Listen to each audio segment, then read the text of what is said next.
And ladies and gentlemen, welcome to the Two Schmo Show. I'm Neef Miss Orion and I'm vaccinated. I'm Kyril and I'm soon to be vaccinated. Woot woot. 14th, I'm getting my first shot. Oh, I got the Exciting. Johnson & Johnson, so I only had one shot. Oh, nice. I actually don't know which one I'm going to be getting. I just kind of assume it'll be a two thing. It really, really kicked my butt. I'm not going to lie. Oh, yeah? Yeah, the after effects are real, and I had a blood test yesterday, and I kind of figured out that I have a weaker immune system than most people.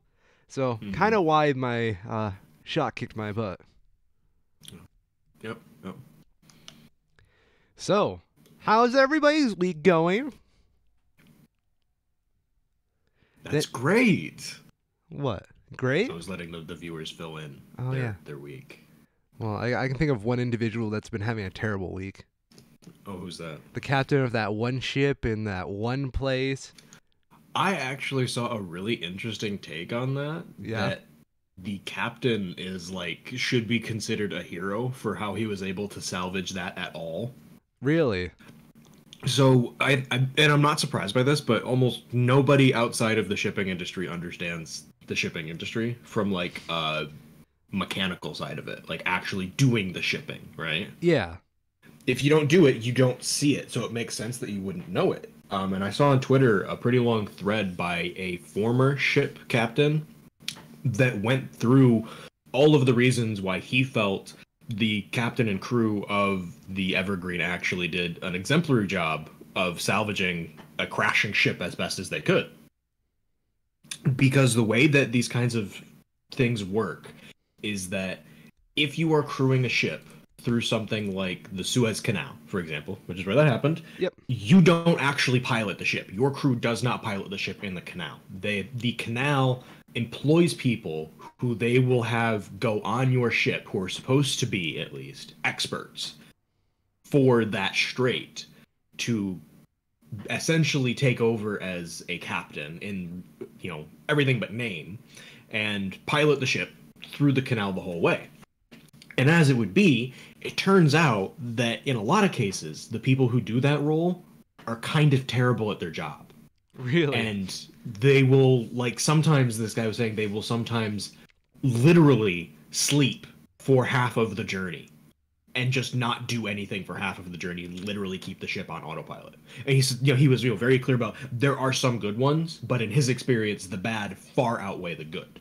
But the captain and crew are not the ones that are in control when they're in the straits.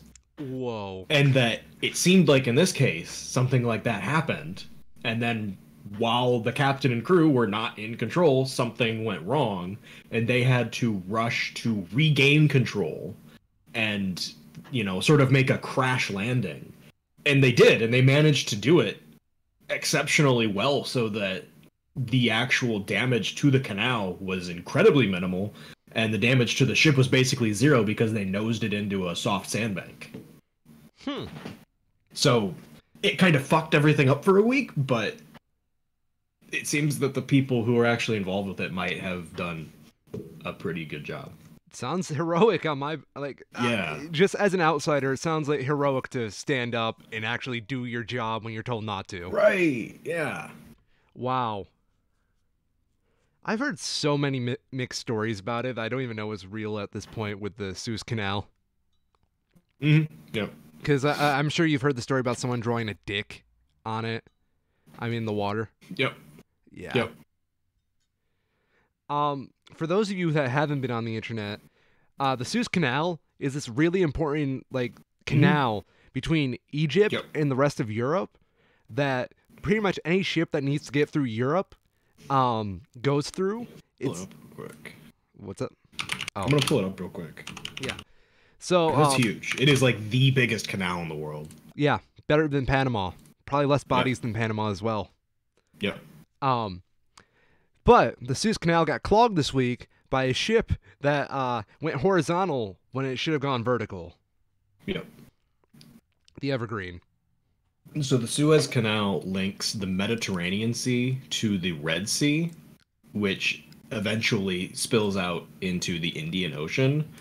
So in terms of shipping, it's the difference between going from the Mediterranean Sea directly over to, say, India, or more likely the other direction, you're able to skip going around the Horn of Africa, basically, which Yeah. is massive in terms of shipping. It saves a lot of time.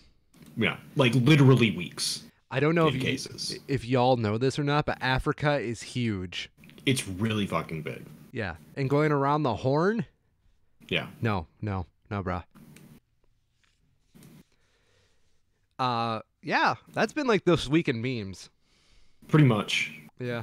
That's been the main one. I saw a pretty cool time lapse of it yesterday where someone took a picture of the Evergreen like every hour to see how like little progress they were making to like get it out of there. And then they did a time lapse of it. It was actually pretty cool. Mm-hmm. Did you see the bulbous nose bit that it has? Yes. Yeah. That was one of the things that a lot of people were like, just like, they didn't understand, was like, well, what do you mean it's stuck? Just back it up or just turn it slightly and it'll go forward. And it's got this like huge thing sticking out. It's like, no, you don't understand. Boats are weird, people. Yeah. I saw this one meme I really enjoyed where people said what you need to do is get a whole bunch of Ford guys to go on one side with a rope and pull it one way, and then a whole bunch of Chevy guys to pull it on the other side. And then you have a great advertisement on whether you should buy a Ford or a Chevy. And America car manufacturing is back on top, baby.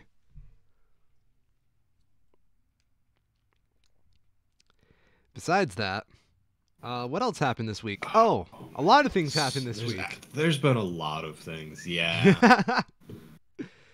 Where do you want to start?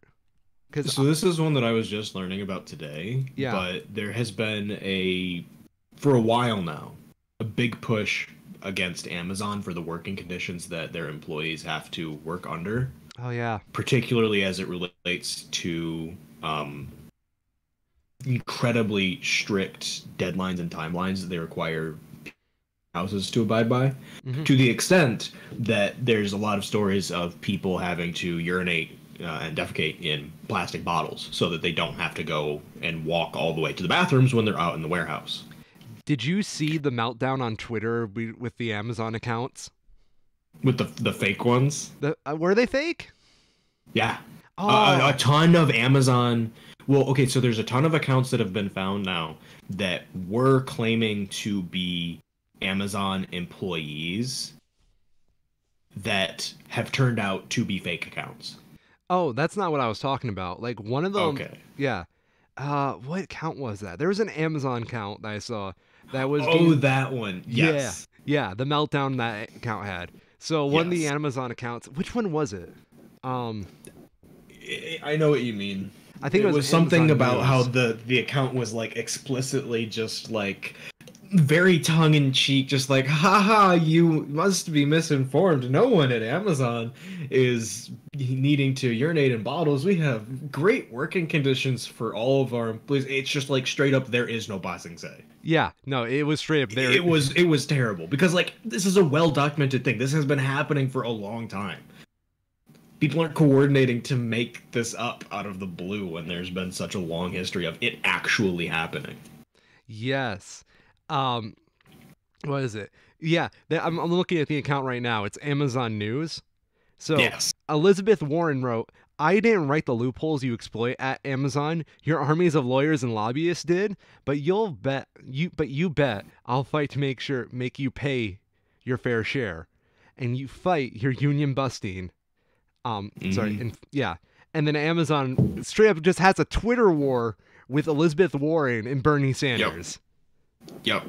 The main tweet that I saw that sparked this off was Amazon News, same one, tweeting, "You don't really believe the peeing in bottles thing, do you? If that were true, nobody would work for us. The truth is that we have over 1 million incredible employees around the world who are proud of what they do and have great wages and healthcare from day one." Yeah, it was a meltdown. I mean, how pathetic do you get that you're just fighting senators who are criticizing you? You know, I thought like the whole point of being a big multi-billion-dollar corporation is you didn't have to answer to no one. And here you are trying to defend yourself. It's sad.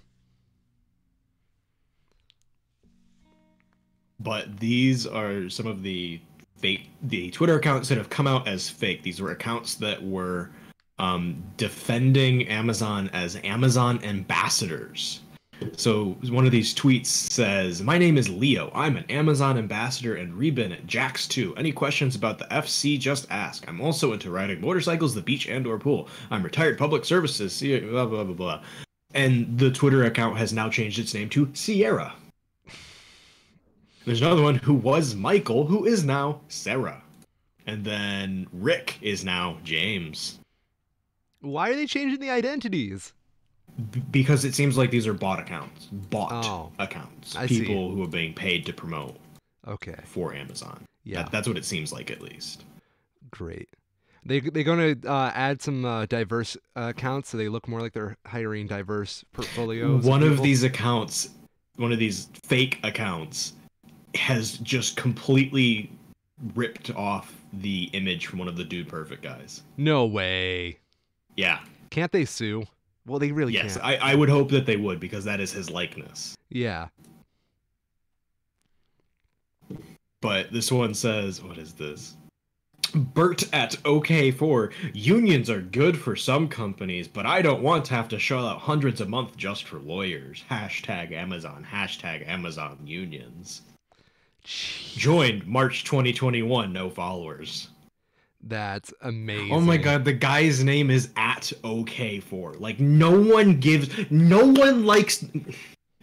likes their company enough that they're going to, one, make an account specifically to praise that company on Twitter, or two, make their name on that platform their business that they work at. Not even the business. That's like the subdivision they work at. That is such a joke. Yeah. Yeah. No, that is a joke. No one, like... I don't know. I don't know anybody who's that attached to their job that they would ever do that. No, I don't know. That's like some SpongeBob SquarePants level of complacency. It's messed up. Yeah. Good luck, Amazon workers. My girlfriend was one of you, so I understand what you go through.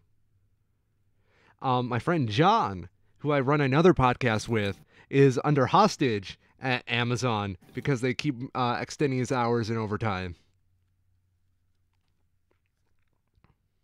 So, how great. So this is a pretty good one. Okay. Unrelated. It's Twitter still. Yeah. So what is this? What was this? The U.S. Strategic Command Twitter account tweeted out yesterday, semicolon L, semicolon, semicolon, GMLXZSSAW, which had people very confused, and they shortly after replied to their own comment with, "Apologies for any confusion. Please disregard this post." What? Someone filed a Freedom of Information request for it because, this is the division of the U.S. military that controls nuclear weapons. Yeah. So this is the official FOIA request response for any records pertaining to any electronic correspondences, internal memos, or reports on the now deleted tweet made by the official U.S. Strategic Command Twitter account on March 20th, 2021 with the text, what it was. It says, "I engaged with the Deputy Public Affairs Officer, and there are no written records related to your request. The explanation of this tweet is as follows. The command's Twitter manager, while in a telework status, momentarily left the command's Twitter account open and unattended. His very young child took advantage of the situation and started playing with the keys and, unfortunately and unknowingly, posted the tweet. Absolutely nothing nefarious occurred, no hacking of our Twitter account. This post was discovered, and notice to delete it occurred telephonically." Beautiful. So yeah, Stratcom had someone's kid posting on their Twitter by mistake. Beautiful. I love it. It's great. Speaking of social media and the U.S. government, can we talk about 45.org or whatever that? I really don't want to. It's so dumb. I'm sorry, 45office.com/about. Yeah, because it's not an organization. No. Oh my god. So is this like his re-election page? It's not a re-election page. I think it's just a PR page. I don't fully I don't know. understand how you can do this, but it's a thing. Yeah, I mean, anyone can buy a website, right? Yeah. Especially when you have a lot of money from tax dodging. Yep. And ripping people off to pay for your legal expenses. Shh. Yeah, I got about 2 sentences into this about page before I had to close it out because it's just so gross. What are you talking about? What are you talking? Okay, for all of you at It home, should be illegal for someone to suck themselves off this aggressively on the internet. it is a form of self-prostitution I have not It- seen. Is incredibly gross. So 45office.com is a website about Donald Trump, pretty much written by Donald Trump's ghostwriter. Yep. Yeah, no, totally. Yeah. I'm pretty sure this is the same person from Are the Deal because it's so self-aggrandizing. Mhm. Where Trump has made a revisionist history of his legacy of golfing for 4 years. Yep. Basically. Yes. I'm curious, does it actually say golf in it? Have you read the whole thing? I have skimmed through it. Unfortunately, it does not say golf. Yeah. Unfortunate. But there's definitely no mention. Basis in fact. Yeah, well, okay. Yeah, there's no sources to any of his statements in here. No, there's nothing. Yeah. It is completely opinion. It is 100% opinion. And there's no mention of his impeachments. Like, Oh, of course not. no. Like, I don't know. My favorite part is the last paragraph. Last paragraph. Whether it was combating the virus, fighting foreign terrorists, creating jobs, securing America's borders, unleashing American energy, revitalizing American patriotism, or restoring the American spirit, President Trump never wavered in defense of our values, our families, our traditions, and our freedoms. Do you have enough commas in that? Mm-hmm.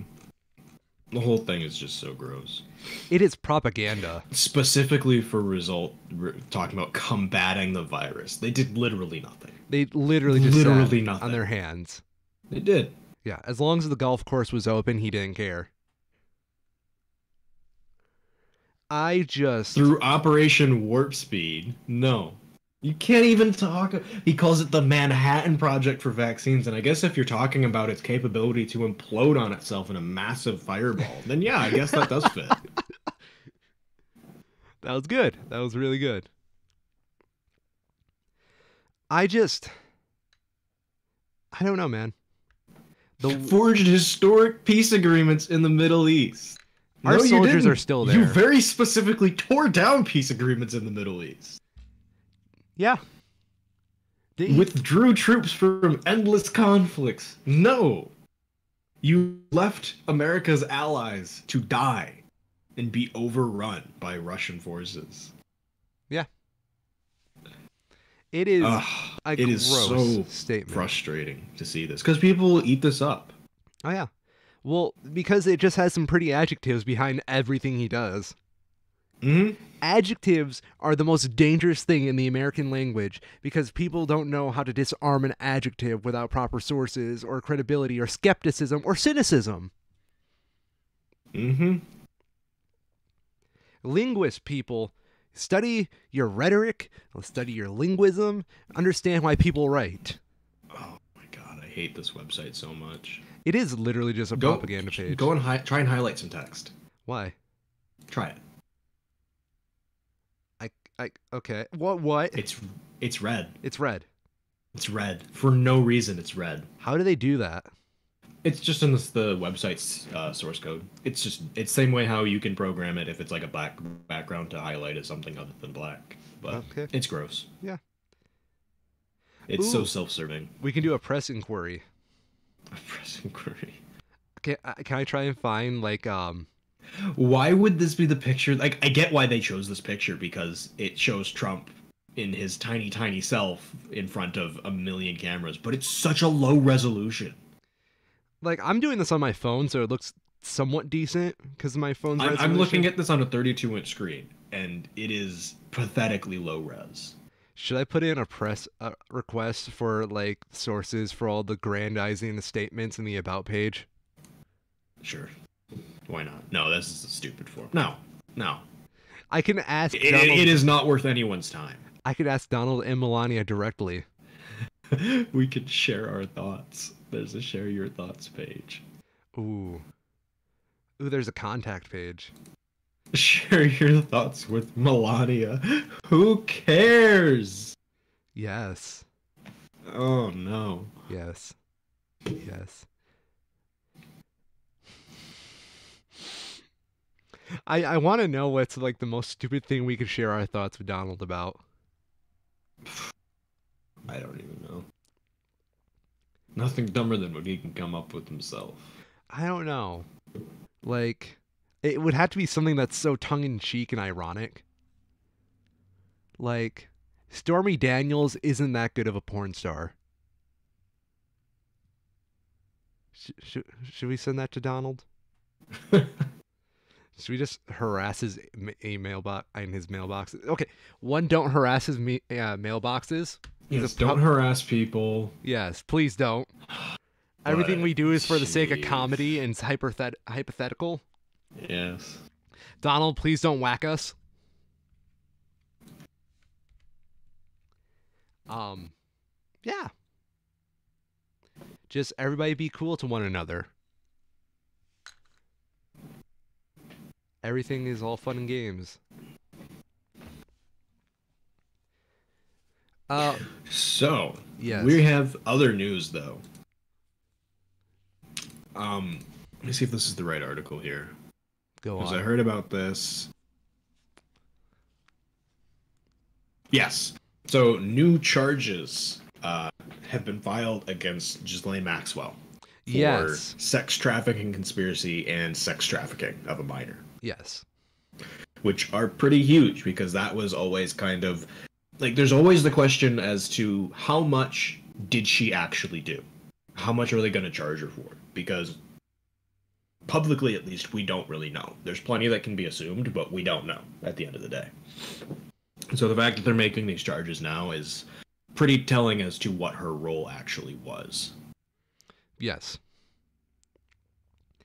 I mean, how many days do you give it before she gets whacked?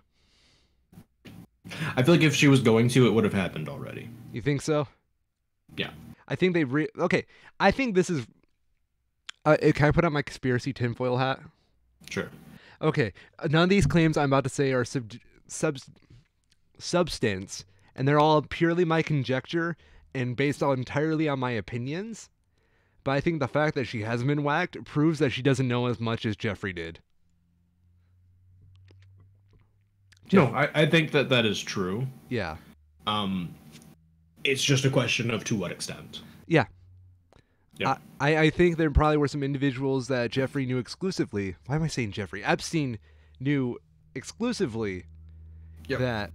And the question at the end of the day still comes down to whether or not Maxwell participated in the services that she was providing. Yes. Because point. That is a big question, you know, that there is not an answer to at this point. Very true.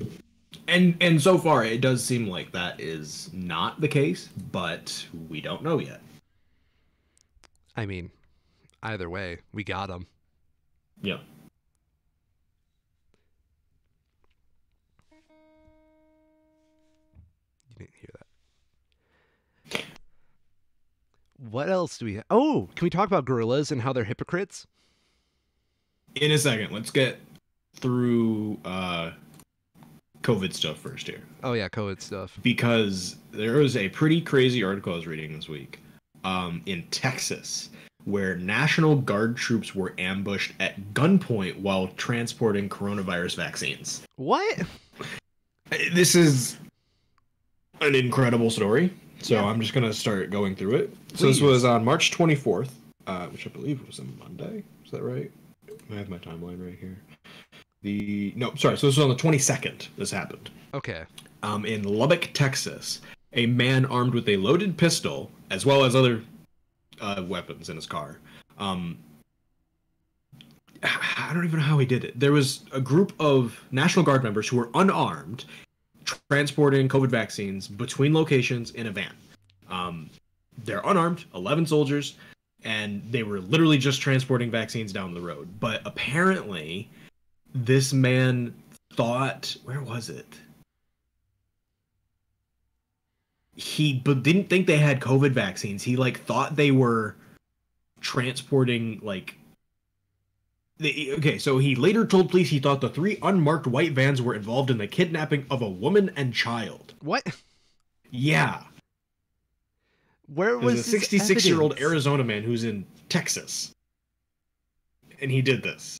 Okay. He tried to run the vans off the road, then swerved into oncoming traffic to stop them before ordering the 11 soldiers out at gunpoint, culminating in a bizarre moment that left them shaken on the small town highway road. It's just so ridiculous. Yeah, it's okay. Again, this is more proof, I believe, of the whole mental health crisis we have going on in America. Yeah. Yeah, that people can just make these leaps in logic to thinking that literally anything could be anything. Hmm. Like, It just doesn't make sense because it seems like he pursued them as soon as they left an armory in Texas. yeah. It just...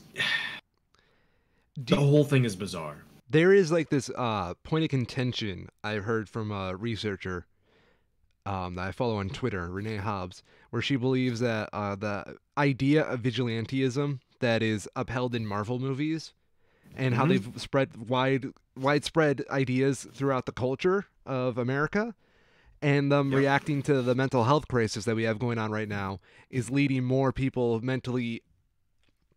who are mentally insecure and mentally in danger of themselves to pursue vigilantism because they see it as such a positive reinforcement from these movies across the culture.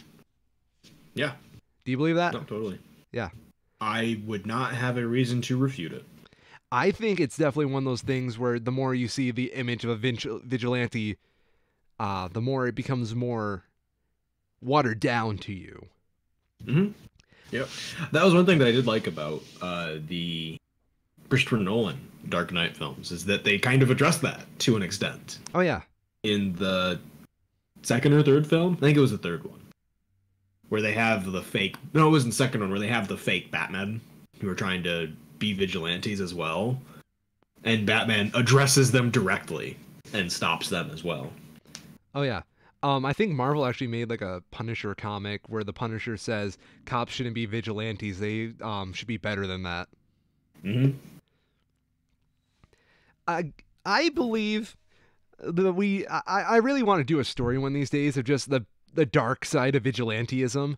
Like really just strip down the pornification of it, where it's no longer just some glory porn, and make it like this super dark and realistic. Oh, like, you know what was good movie for showing that? Kick-Ass. Kick-Ass was really good for that. Yeah. Yeah. Go see Kick-Ass if you haven't. It's really, really good at dismantling the fantasy of superheroism.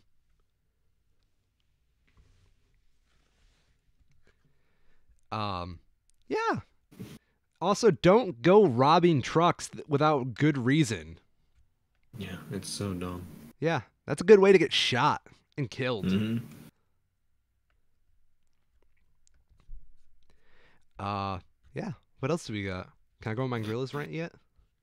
Yes. Okay. Ladies and gentlemen, you know what one of my favorite albums of all time is? What is that? The Plastic Beach album by Gorillaz. You know, the one that's all about environmentalism, all these ideas of escapism, and how the corporate world kind of holds us down into this consuming message of consume to feel gratification, and that's all the cycle is. Yep. Yeah. You know what I don't like? When about... What's that? Okay, let me see how long it's been since that album came out. It's not been that long. No, it has. I want to say like at least 8 years. Plastic 11 years. March 3rd, 2010. Yep. Okay, Almost to the date. almost to the date. 11 years later, Gorillaz starts selling limited edition NFTs of the artwork done by Jamie Hewitt, who is a good artist who people collect regularly the art of, and they decide that they're going to get in on this stupid NFT craze. and throw away all the principles and ideas they had in that masterpiece of an album for a quick buck. I think that's the loudest I've ever gotten on this show. Like, what the heck, Gorillaz? Ever since you went on that stupid hiatus for a couple years, you came back and you've been nothing but corporate, stupid, pandering, meandering crap. I didn't like Humans. I didn't like the Now Now, and I refused to listen to Song Machine all the way through because it's all crap. You take a band, which the whole purpose of the band was to be a mocking parody of celebrity culture and the ideas of music, and you just become the very thing you sworn to destroy. All for a quick buck. You get like a band that was making fun of like the corporate American idea of selling out, and the first thing they do after their hiatus is come out with 5 different editions of their new album that they haven't had in like years. You know, they got the standard edition, they got the deluxe edition, the super deluxe edition, the legacy edition, the collector's edition, and then, you know, they do that stuff unironically. Oh. It's been nothing but gross over-commercialization of a band that was supposed to parody that. That the first 3 Gorillaz albums, I stand by for what they meant. But after that stupid hiatus, it's been nothing but gross over-commercialism, where they're literally just taking all these rappers who are popular at the moment, and they're just putting them on there to sell tracks. You didn't use Danny Brown right. How do you not use Danny Brown right? Danny Brown is a treasure, and you make one song with him, and it's not even that good. You had Vince Staples, and Vince Staples wasn't even that good. How do you take these people and sap the talent out of them? Gorillaz, why? You betrayed me. You gave me the feelings, and you stabbed them out of me with a knife.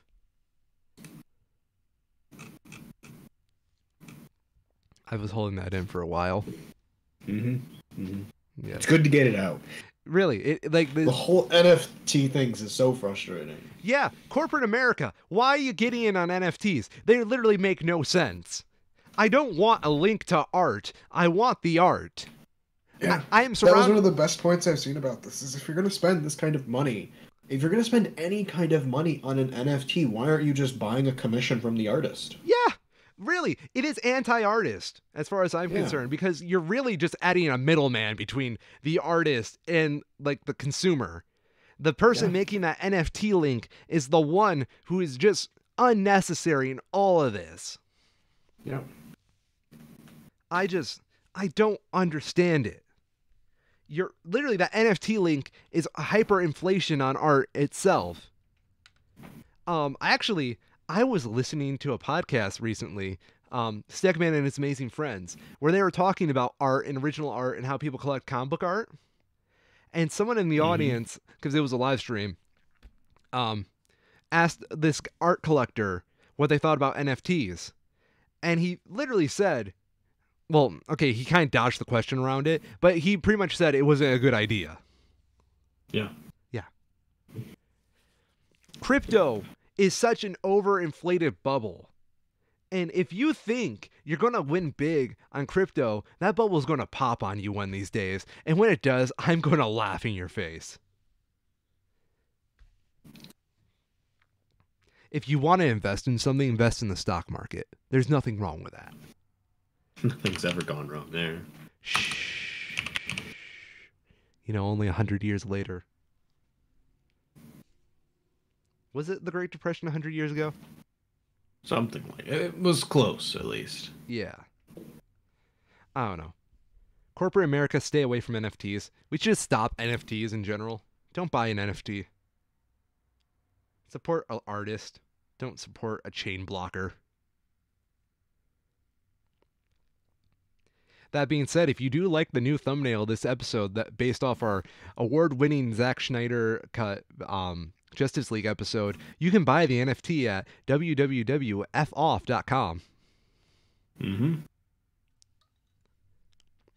If you want this highly compressed very low quality meme image. Go find the NFT. Have you heard about Satan shoes controversy? Is that the Lil Nas X thing? Yes. Go on, tell me more about it, because I really don't care. Okay, so Lil Nas X has a collaboration with a custom shoes company that he's done called, looks like Mischief. It looks like it's spelled MSCHF, Mischief, where they make these limited run versions of shoes. So in this case, these are Nike Air Max 97. It doesn't really matter. They're the ones that have like the liquid in the little rubber bit in the bottom. Okay. And the whole gimmick with these is that the liquid in them is 60 cc's of ink and 1 drop of human blood. What? And they're calling these Satan shoes. There's What? going to be 666 pairs individually numbered. They'll sell for $1,018 in reference to Luke 1:18, which is, I saw Satan fall like lightning from heaven. Okay. And they're going to be they released yesterday. Oh. And they have since, it's been interesting because they didn't really get any news until Nike sued them. Why would Nike sue them? Because they still have the Nike branding on them. Ooh. So they're claiming trademark infringement, which I think does make some sense here. Yes. Mischief and its unauthorized Satan shoes are likely to cause confusion and dilution and create an erroneous association between Mischief's product and Nike. Okay. Which I think is fair from Nike's perspective. They will probably continue to do these in the future, and it's especially because they're advertising these as a pair of Nike shoes, of well-known Nike shoes. Yeah, that sounds controversial. But the hilarious response to this has been all of the clutching of pearls that have been going on social media, and the news, of course. And what was it? Apparently, in response, Lil Nas X has just been posting memes. Okay. Like, just memes of everything in response to it because he just does not give a shit. Fair enough. Like, this is one, my bad, bro, at God. Wait, people are just like, what, offended by the imagery of Satan shoes? So this is the governor, who even is this? Governor Kristi Noem. Where are you the governor of? South Dakota. Said, this is so dumb. Our kids are being told that this kind of product is not only okay, it's exclusive. But do you know what's more exclusive? Their God-given eternal soul. We are going to fight for the soul of our nation. We need to fight hard and we need to fight smart. We have to win. They're just offended by the idea of Satan shoes? Yes. Yes, they are. What the heck? Let me go to this original tweet here. I want to read these. More replies. More. I don't understand. Like, I just don't. I mean, I kind of understand because when I was little, I was very much like super paranoid Christian, but I've mellowed out a lot in my age.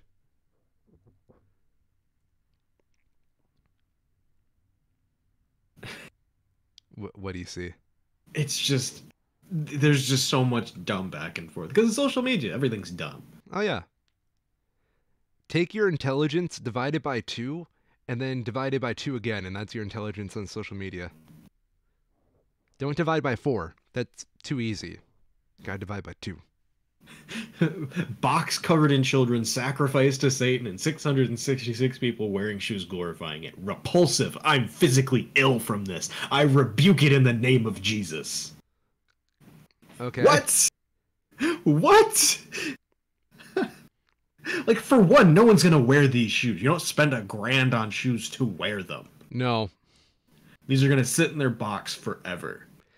I actually have some collector shoes. Man, this guy finessed everyone with his wholesome country hip-hop song, and now he's promoting Satan. First response, wholesome, did you listen to it? These people are so dumb. Wait, So, are they referring to Old Town Road as being a wholesome song? Yes, they are. I don't. And seemingly unironically. I've never really even listened to Old Town Road that hard to get what it's about. There are very clear mentions of drug abuse and like, if you're going by like biblical shit, cheating and nudity and not wholesomeness things. Yeah, I'm going to take my horse to Old Town Road, going to ride till I can't no more. I'm going to take my horse to Old Town Road. I'm going to ride till I can't no more. I got the horses in the back. Is horse heroin? No. Okay. I don't think so. Horse tack is attached. Hat is matte black. I mean, got the boots that's black to match. Riding on my horse, you can whip your Porsche. I've been in the valley, ain't been up off my porch now. Riding on my tractor, leaning on my bladder. Chew down my baby, you can go and ask her. My life is movie, bull riding and boobies. Cowboy cat from Gucci, Wrangler. On my booty. Beautiful poetry. You know who we should have on this show? What's that? Do you think we can get Lil Nas X on the show? No, I doubt it. Really? Yeah, He's he's kind of big at this point. I feel like it's so stupid he would do it, though.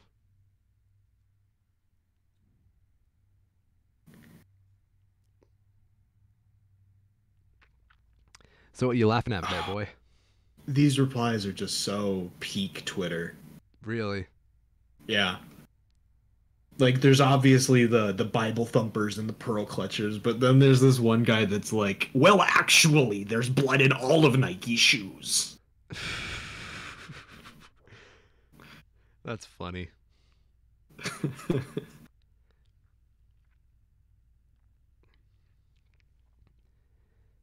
I mean, have you ever seen something that you've been offended and you clenched your pearls to? No. No. If my entire perspective on something like this is that if someone is going to go to this extent to do something I would disagree this strongly with, I just ignore them. Yeah. That's their choice. I don't give a shit. It doesn't affect me at all. You want to know what it kind of reminds me of? What's that? Lil Nas X is coming off as Madonna to me. Mm-hmm. You remember how Madonna used to just try to get people to be super offended at her? Mm-hmm. This is Madonna. Like, this is Zoomer Madonna.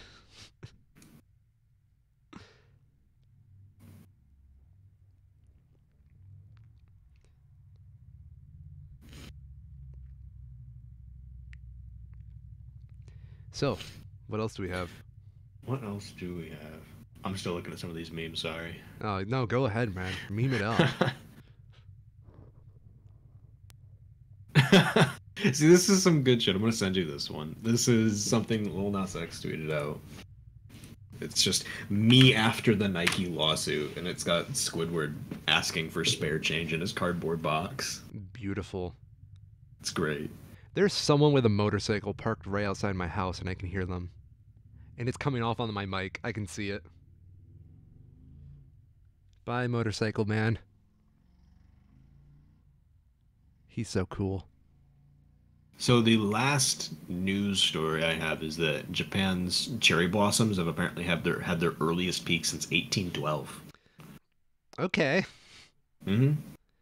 I don't know. It is the earliest date since records began 1,200 years ago. Interesting. Yeah. Is that because of global climate change? It is believed to be, yes. Oh, no. Previous record was set in 1409 when the season reached its peak on the 27th of March. This year it reached its peak on the 26th. Okay. So this is actually pretty interesting. So I'm going to copy this image, send you this. So this is a quick infographic that the BBC whipped up showing what date the average peak was on over the last 1,200 years.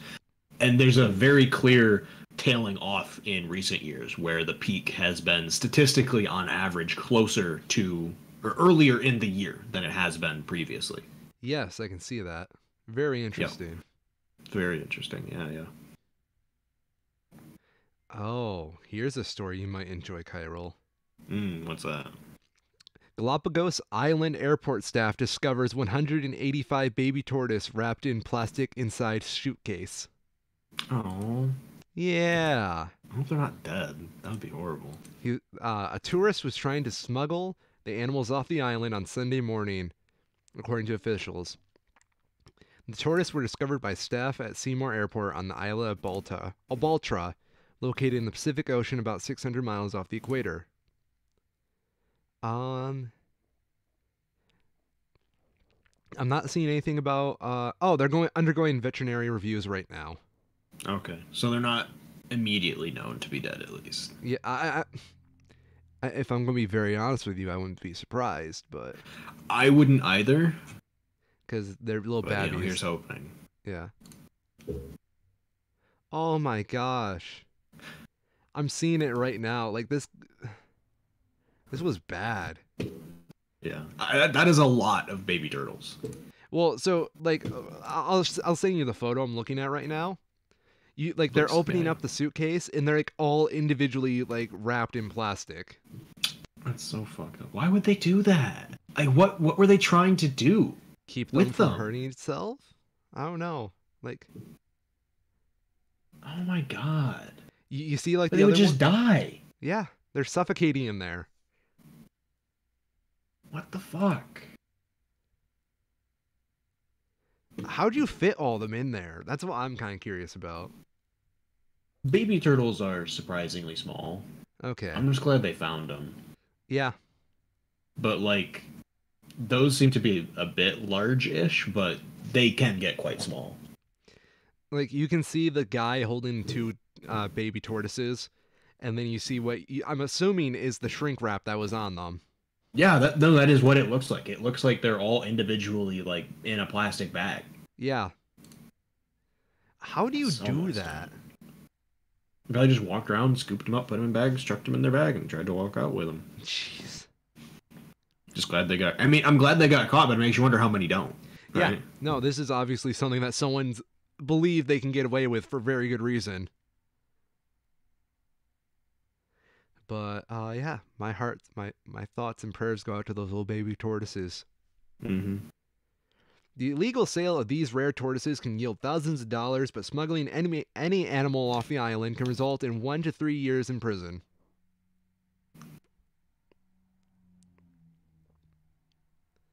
So yeah. Don't smuggle baby tortoises, people. I've actually got a few extra stories here if the Associated Press will fix their website. Oh. But Staples and Office Depot are offering to laminate COVID-19 vaccination cards for free. Yo, I know what I'm doing. Yeah, that's actually pretty cool. I put mine in my wallet because I'm a little afraid of ruining it. Right, yeah, exactly. Like I've had like a voter ID card in my wallet for a long time, and it gets, even just sitting in one spot, it breaks down over time. Yeah. So being able to get it laminated is real good. Mm-hmm. I would honestly rather just what's the word I'm looking for? I'd rather just take pictures of it and use those pictures, but of course that's not really great proof since most Right. photos can be doctored. And that is the current issue that they're dealing with these is there any way to create an effective digital proof of vaccination? Yeah. Well, the problem Since with right digital, now the paper card is the only thing that is in existence. yeah, I 100% agree.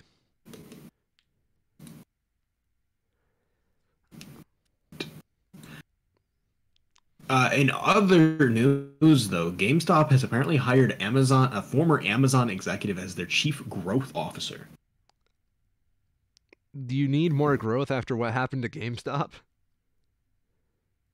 I don't know. I mean, it's interesting. I would hope that they're using it to secure their growth, you know? Because, like, the actual net bonus for them has been relatively small, Okay. right? Yeah. because it all stabilized back out at the end, but it did lend an uptick. So being able to capitalize on that increase in capital that they have while they still have it makes sense. It's the same idea with how they are starting to expand into computer hardware. Interesting. I don't remember if we mentioned it in last week's show, but GameStop issued an announcement that they're going to start selling PC components for people to be able to make their own computers from stuff bought at GameStop, similar to how, like kind of Best Buy and similar stores. And it's a very new segment of the market for them in recent history. As I understand it, I think they used to do it a long time ago, but with the console boom, it kind of just pushed that out of the popular mainstream. And it seems like now they're looking to get back into it. I just got a spicy news story. What's that? Marjorie Taylor Greene, everybody's favorite person right now, just came out with a statement about vaccine passports. Oh, yeah? Would you like to hear what she said? No. Vaccine passports are Biden's mark of the beast, and that any company that requires one is engaging in corporate communism. Wink. Of course. Yeah. Shit. I don't know where you get ideas like that. But I did hear an interesting debate about not corporate communism, vaccine passports. Mm-hmm. Is a vaccine passport technically a violation of HIPAA rights? I don't know. Yeah, it's a good debate, isn't it? Mm-hmm. I don't think so, because as long as it's not government mandates, that is where it becomes an issue. Okay. If it's a situation of a private company or something, so if it's a private company, they can say pretty much whatever they want and refuse service for whatever they want, just because that's how those things work. In instances where it relates to public or government issues, it gets a bit more murky, but I'm pretty sure as long as it's for like the common good kind of thing, it's still allowed to an extent, in the same way that, children have to have vaccines to be able to attend school. That's where my thought process was too.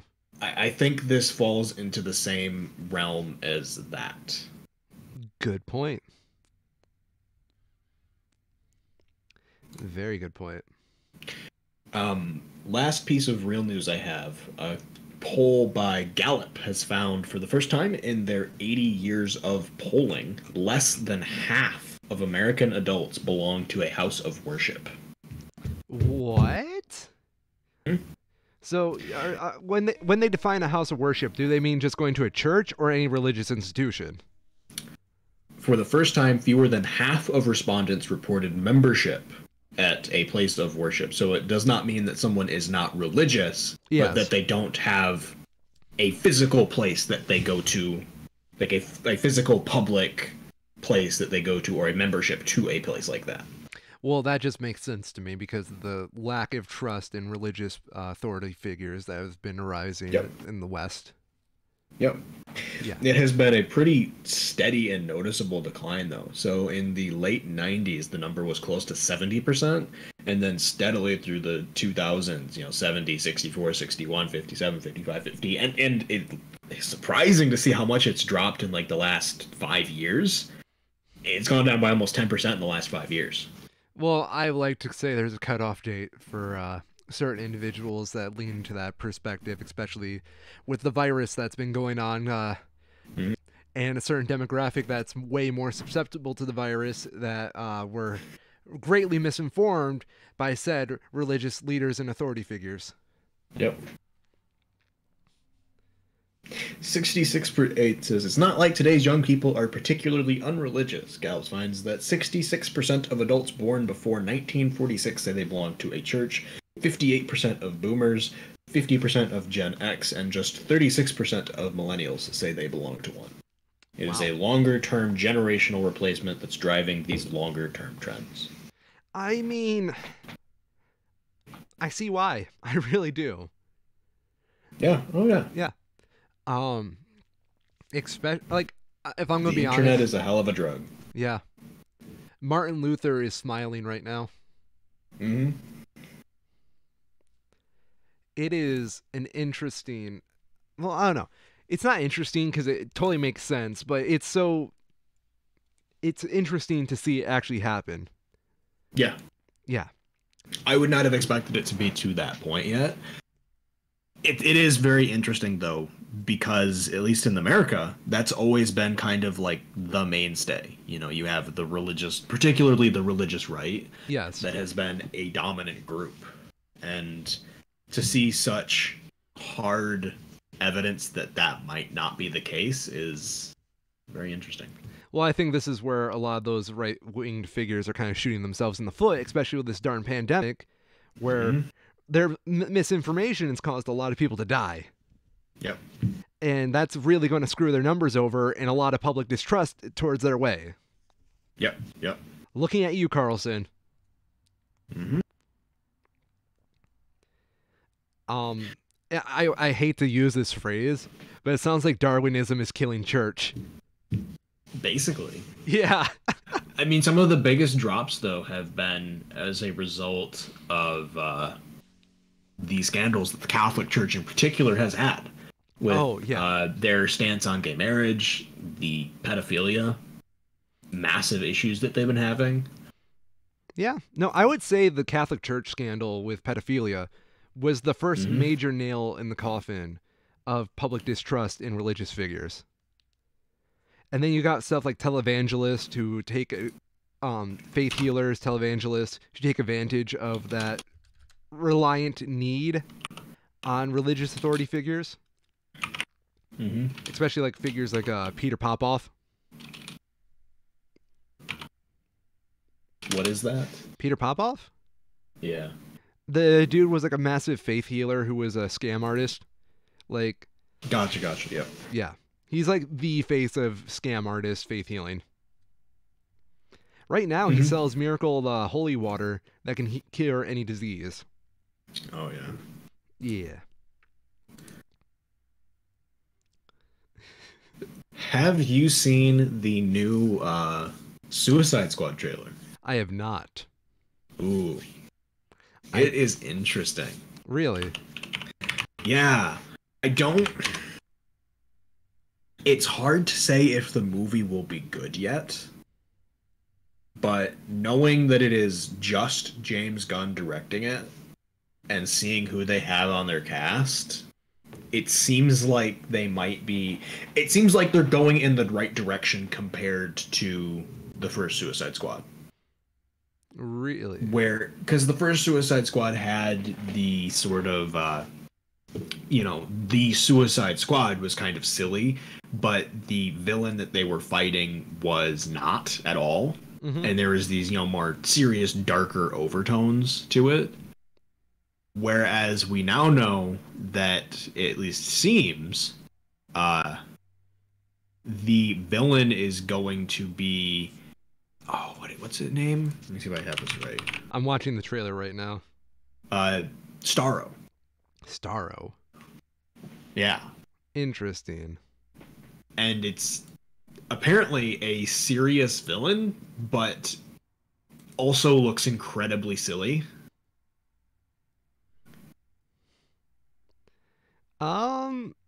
I don't know how I feel about this yet, and I'm only like 45 seconds into the trailer.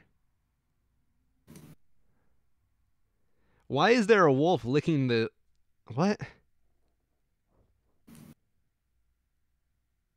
That is apparently one of the characters in the Suicide Squad. Isn't this the one with the arm fall off boy? We don't know that yet. Okay. We have seen Nathan Fillion's character. I'm pretty sure he's the guy in yellow that does not sound like Nathan Fillion. Okay. So we know what his character looks like, but they don't actually show what his character is doing. Big Shark. Big Shark, yes. Big Shark. Yes. He big. He big chungus. Yep.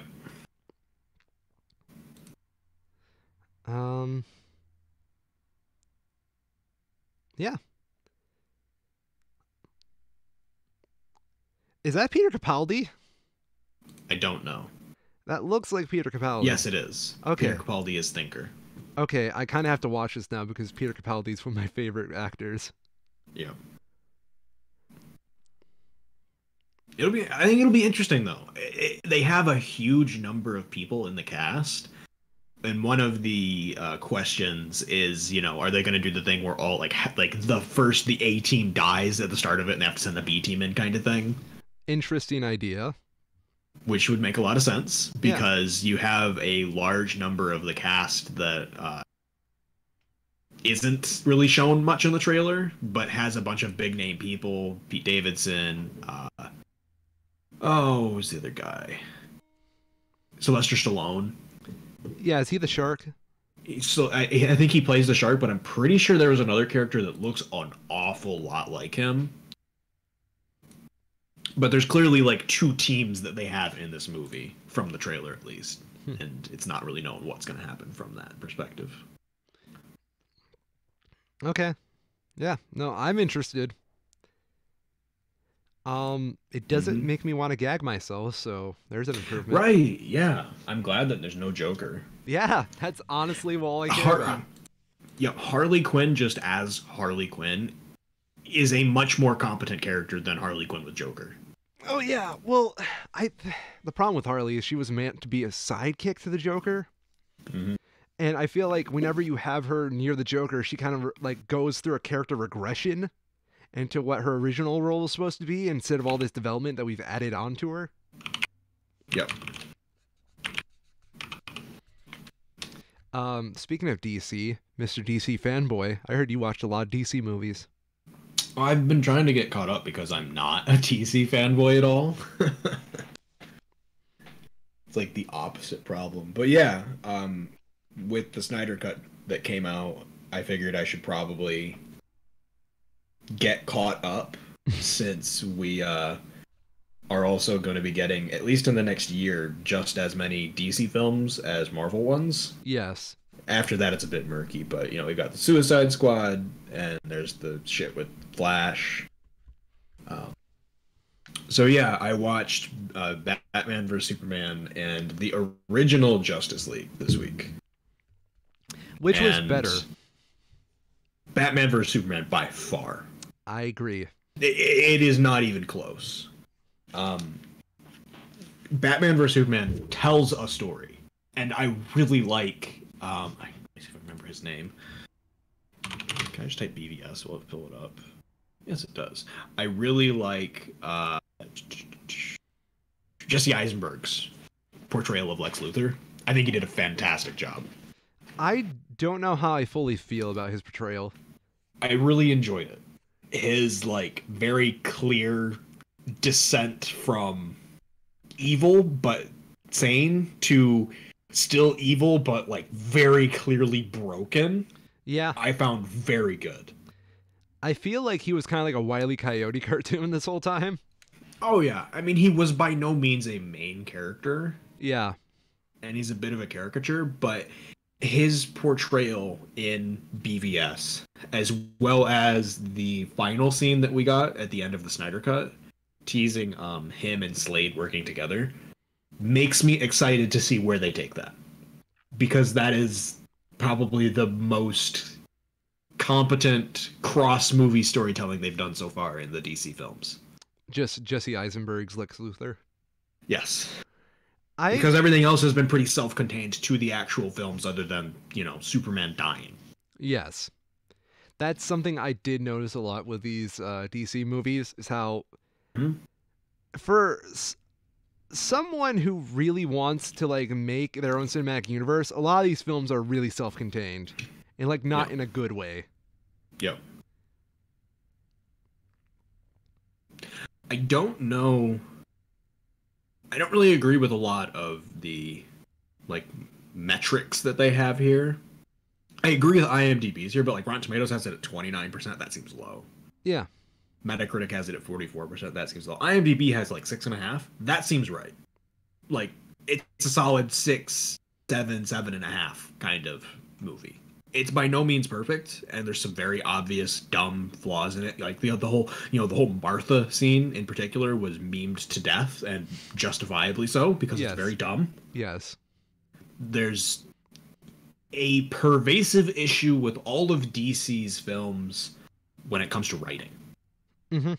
The writing sucks, and I don't know why it sucks as bad as it does.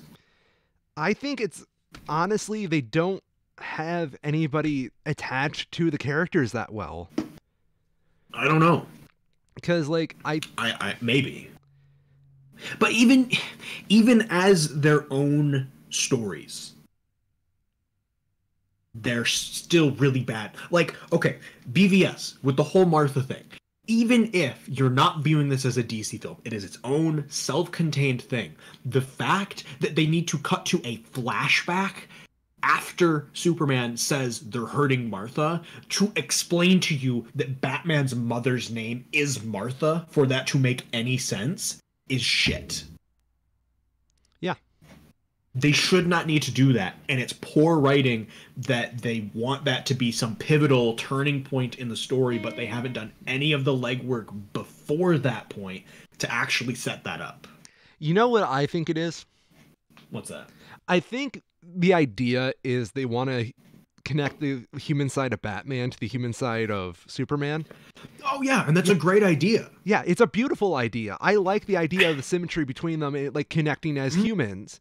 But Yep. like when you have them as these godlike superheroes, they just want to clash. Mm-hmm. Yeah, I think that's really good idea. You don't Yeah. do that by setting up Martha. No, you don't. Yeah. Like, I get how that could have been a perfectly fine catalyst if they had done anything to set up the fact that Batman's mother is Martha, and that just him hearing the name would, perk his ears at all. But they don't. It just comes out of nowhere, and it comes off as kind of bad, and it leaves a bad taste in your mouth when you watch it. Would you like to hear my idea for a rewrite of that? Sure. So we know the film starts with Bruce Wayne going through like Metropolis trying to save people. Mm-hmm. Yes. Which I thought was very good. Yeah, I love that scene. It's a That really was human a scene. great perspective change. Yeah. Especially Oh, okay. I might have watched a different version than the theatrical release now that I'm looking at this. okay. So I have just watched this on HBO, on the HBO app. That's Yeah. what I get through my cable. I watched what is apparently the Ultimate Edition. So that might be a bit of a director's cut. Yeah, it is a bit of director's cut. I just know it adds a couple scenes. Yup, it's about a half hour longer. Yeah. But At least it's not a whole Whoops. nother movie added on top. oh no, I need to watch another 2.5 hour movie to understand what the fuck is going on and what they changed. Anyway, I would Anyway. rather we had that Metropolis scene where Batman's trying to save people, Mm-hmm. but he can't save one person. Yes. A lover of some kind. Like a girlfriend. No, I would have loved to have seen, because they like come really fucking close to that kid getting squished. Yeah. I wish they just did that. Honestly, Have him like go and he leaps and he's just too short and the big piece of concrete collapses in front of him and he smacks into it and he can't do anything. yeah. Set up Batman's whole hatred of Superman entirely Yes. based off not being able to save someone. His fault. Yeah. Something on his part. Yes.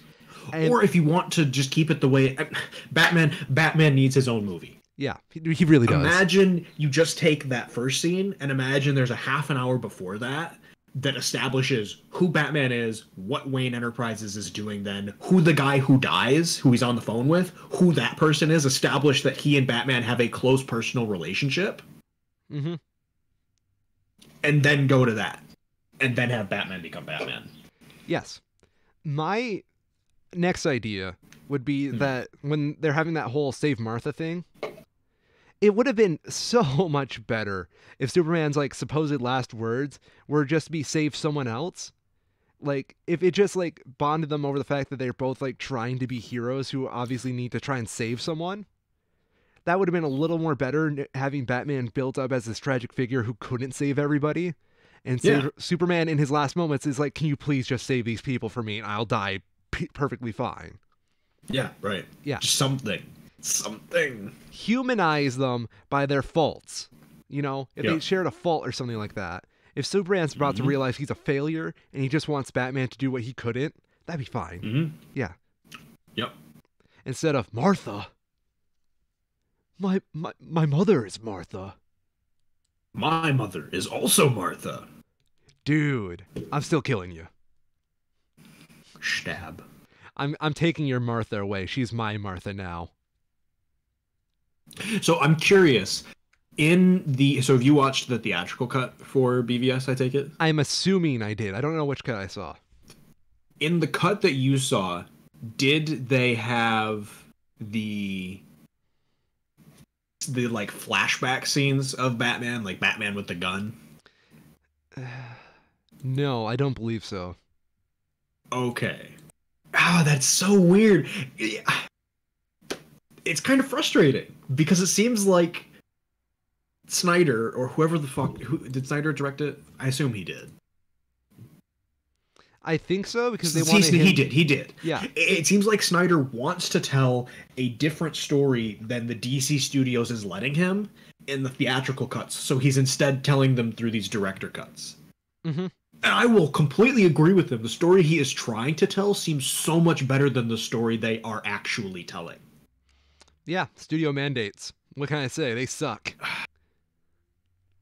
So in the version that I watch, in the Ultimate Edition, and this might be the same in the normal one, but there are 3 scenes that are established as, I guess they would just be, there's for sure 2, maybe a third that I'm missing, but there's for sure 2 scenes that set up the alternate timeline that they expand upon in the Snyder Cut of Justice League. Okay. And the main one is one where it cuts to Batman, crawling, going out of a cave basically in a ruined metropolis and coming to some sort of like arms deal, it seems like, where it looks like he's basically trying to buy pieces of kryptonite in this ruined metropolis.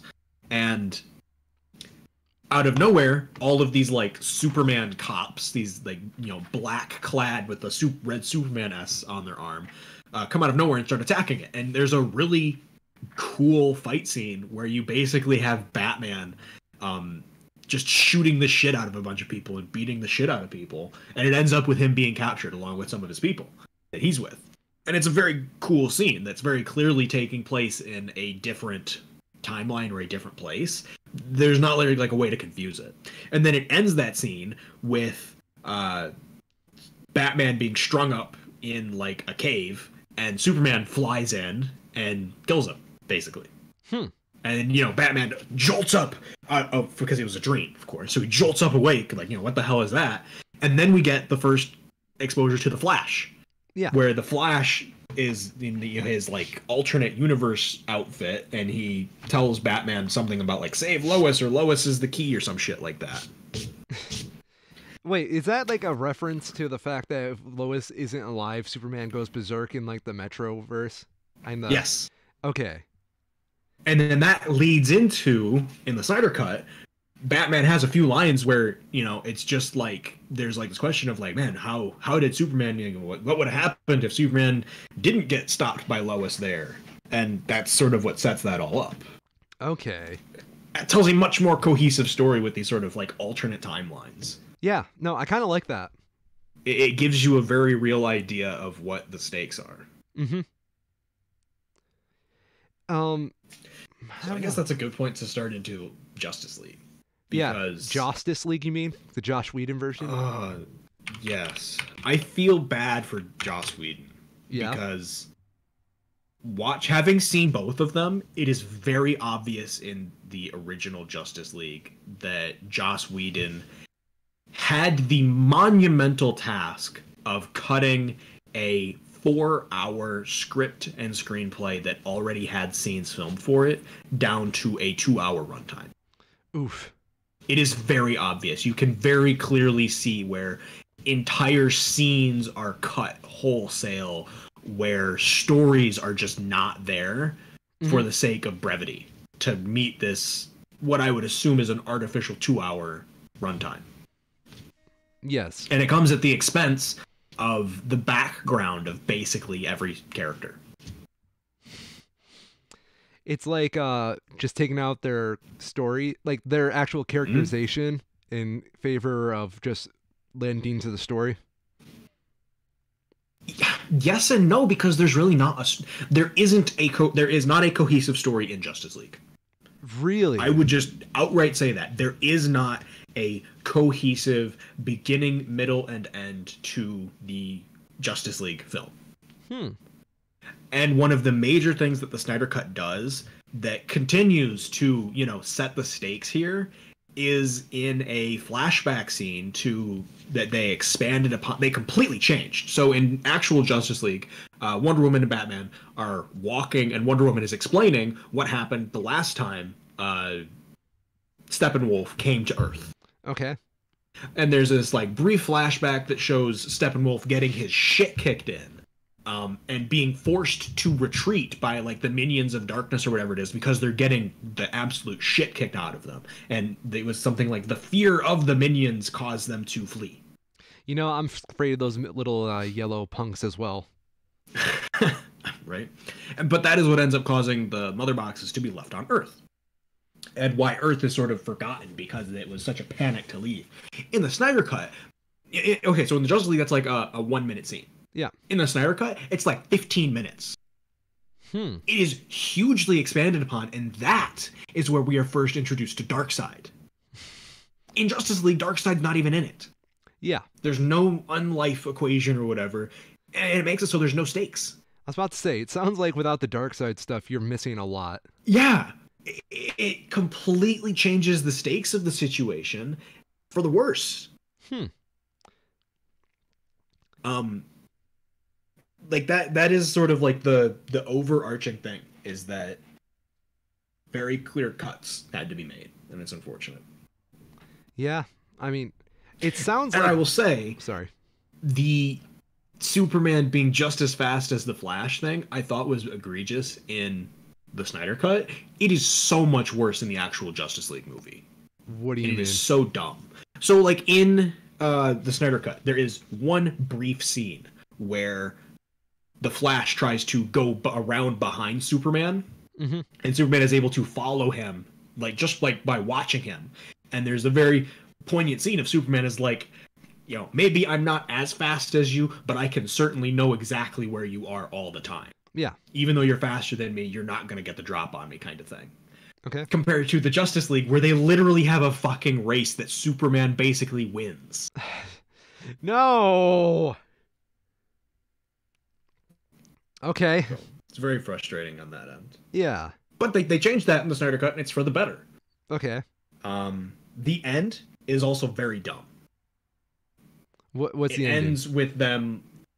So, okay, the end of the Snyder Cut has the Flash doing his I'm going to go faster than the speed of light and it'll basically reverse time thing. Yeah. Which sets up the future Flash storylines very well, as it should. They don't do that at all in the actual Justice League. Actual Justice League is just Cyborg and Superman literally rip the boxes apart from each other to stop them. Whereas in Snyder Cut, it requires that massive energy surge from the Flash breaking the speed of light and touching it to do it. And there's some... I don't know. Neither of them are great, but the Snyder Cut is definitely better. It's much more competent. Because it has real stakes. Yeah.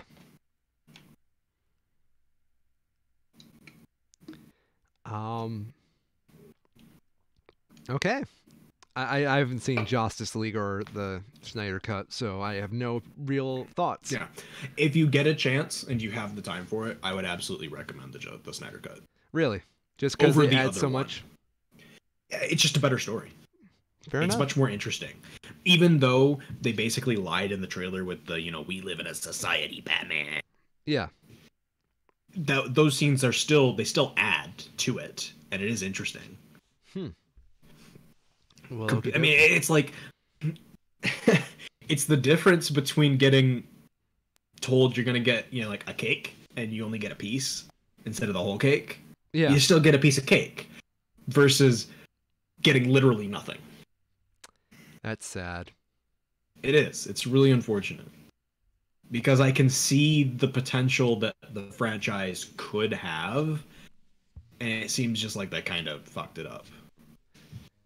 I mean, yeah.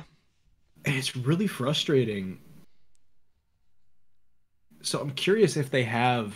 Maybe I just completely missed it, and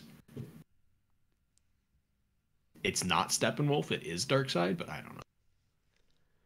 I'm not sure either. No, it is Steppenwolf still. Darkseid being the big bad and Steppenwolf just being a minion of him is a much more compelling storyline, rather than Steppenwolf just being the big bad. Well, wasn't that also kind of like the same thing with Avengers? Is that Thanos technically was the big bad, Loki was just using his army? Yeah. And it works much better for, that like sort of stepping up the stakes. Mm-hmm. So with like Snyder Cut now, we have the establishment that there is something bigger than Steppenwolf now that Steppenwolf is dead. And not only does that bigger thing exist, that bigger thing knows where the unlife equation is, Earth, and is going to come and try and take it. Of course. So it not only does a better job of establishing the stakes in the present, it establishes that there will be stakes in the future. And that something needs to happen to prepare for that, which is going to be, presumably, the Flashpoint stuff. Interesting. With alternate timelines and shit. We still need a Batman movie. I would love a Batman movie. I want to know what... Because, we get the very cut and, trim it out of the paper in the lines, who is Batman in this universe? Well, he's rich and he uses his money to blah, blah, blah, and, protection and revenge. But this Batman is also kind of fucked up. Yeah. One of the things they establish in Batman vs. Superman is that he literally brands people. Isn't that and then messed up? And if someone has that brand and goes to jail, they're basically dead. Yeah. It is basically a death sentence.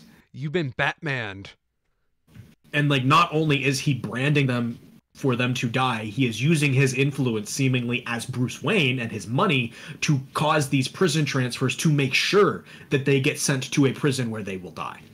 One of the things I've really enjoyed about this Batman is that he reminds me of the Dark Knight Batman, which was supposed to be like a bad future of what Batman could become if he literally gave into the worst of himself while still trying to be a hero. Where he's almost like a fascist, using all of his resources to just control what happens to his victims. Yep. And I really, as much as I don't like it, as a hero, it makes a really compelling anti-villain. Yep. Where he's technically doing the good stuff, but in a lot of people's perspectives, he's also a villain. Yeah. Yeah. No, totally. I will also say as a quick side, in the original Justice League, in 2017 Justice League, Cyborg got snubbed so fucking hard. You were telling me this. I will give massive credit to Snyder that in the Snyder Cut, Cyborg is an actual character with actual story. And it could be better, but it is so much better than what they had in the original cut. What was the original cuts? Literally nothing. Really? Literally nothing. He was just there. He is basically just there. There is a brief scene in Batman vs. Superman that might not even be in the actual movie that has Wonder Woman looking at Luthor's files, and one of them shows Cyborg's father basically making him from the mother box. I've seen that, yes. So there's that scene that establishes that Cyborg exists. And then in Justice League, Cyborg already exists. And that's basically it. That's it? He reaches out. There's this one line thing where he's like, I'm evolving every single day, and we know there's more aliens coming, and I know that what's inside me isn't technology, it's alien. What if I'm the next threat? And, I can fly now. I couldn't do that yesterday. Did you account for that, Dad? And then he's helping out the Justice League, basically, in the next scene. And that's it. And it really sucks. It's much more interesting in the Snyder Cut because they establish that he has one of the mother boxes himself. That he took it after he was made and is keeping it hidden. which sets up the stakes of him not really having a choice to help the Justice League or not. He knows that they're coming for the Mother Box, and he has to have their help to protect it. Yes. And then from there is a piece where his father records a message on like an old school tape recorder and leaves it for him that establishes what his capabilities are with his new powers. And he says it, he starts off like, as a scientist, you are the greatest creation in the world. You can do blank, you can do this, you can bend the infrastructure of the internet to your will. And it's very well done. It's accompanied by great CGI, by clever writing, and establishes Cyborg as a generally good person who is looking out for the interests of others rather than himself, which is a pretty key fucking detail that isn't ever established in the Justice League cut. And then it goes to the next part of the tape where he starts to say, "As your father," and he crushes the thing into dust and walks away because he hates his father for what he did for not being there for himself and his mother. It's very compelling. And then later on, his father actually helps them by imprinting the mother cube that they have with a specific radioactive signature so that they can track it, so that they know where Steppenwolf took it to. Which is a small thing, but it causes him to kill himself in the process. But that's the only way they're able to find out where Steppenwolf is and get to this final fight. And it's a very compelling piece for Cyborg to then know, that his father actually did care about him. And there's a scene where he goes back and, uses his powers to reassemble the recording and listen to the rest of the recording. And it's a very well done, sort of small arc for Cyborg, from not caring about anything to showing that he actually does care about others, but he still hates his father, to I actually care about my father now, and I'm going to kind of mourn a bit. Would you say watching the original Justice League gave you a new appreciation for the Snyder Cut? Yes, absolutely. Okay. It also kind of confirms some of the parts that are very clearly reshot, and to that extent explains the bad CGI that I mentioned before and the lack of orchestration that is present. I was actually about to say, how is the music? It is much more competent in the Justice League cut because it's very clear that it was made for that cut. Okay. There are some odd choices still, but they make sense. Interesting. Do you want... Okay, so I know Zack Snyder never really got to finish his Justice League when it was first being made. Do you think he had any input of the music, or did we didn't get to choose that? Because I know music tends to be like the last thing for a film. Yes, I don't think that there's anything in the orchestrated music that would lean one way or the other. Okay. There's nothing that gives it away. The only real theme that they use is Wonder Woman's. Really? No one else really has a notable theme. And Wonder Woman's is only notable because it has that very prominent guitar riff in it. Yeah. All of the rest are just kind of generic superhero orchestra music. And there's probably a Batman theme and a Superman theme just from Batman v Superman.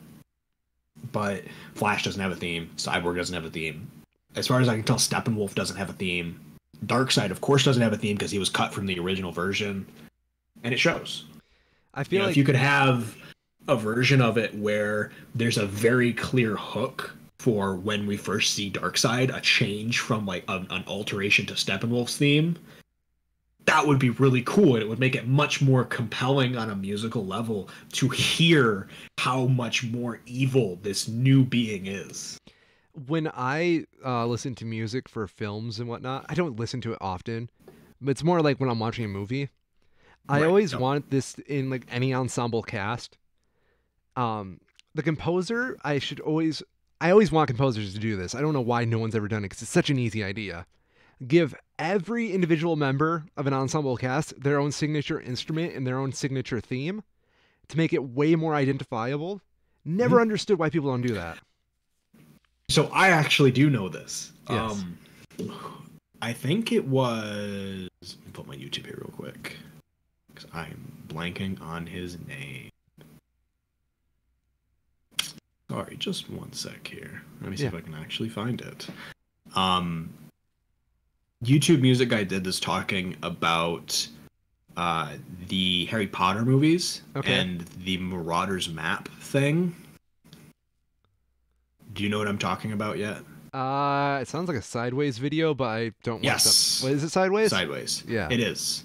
So he does talk about that to an extent in that video and how difficult it is to make that work in practice in a film score. I'm sure in a film score. Well, my problem is I'm not really a film scorer, so I don't know the limitations of film scoring. Yep.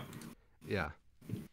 So he has a video, let me see if I can pull it up here real quick, that goes through that to an extent. Harry Potter and the Musical Secrets of the Marauders map. And it is a very interesting musical breakdown about how it pulls in elements from different characters and different characters' themes and emotional themes that they use in the music throughout the film. And it sort of pulls them all together into one piece. One of my things that I find interesting about music in general when it comes to film is that it's supposed to take the backseat, which is why I have a very hard time listening to film scores, because I can tell it's a backseat thing, because there's like nothing interesting going on for me. But that's besides the point. Same thing with video game music as well. Sometimes it's very hard for video game music to get me because it's such a backseat element. What else do we have?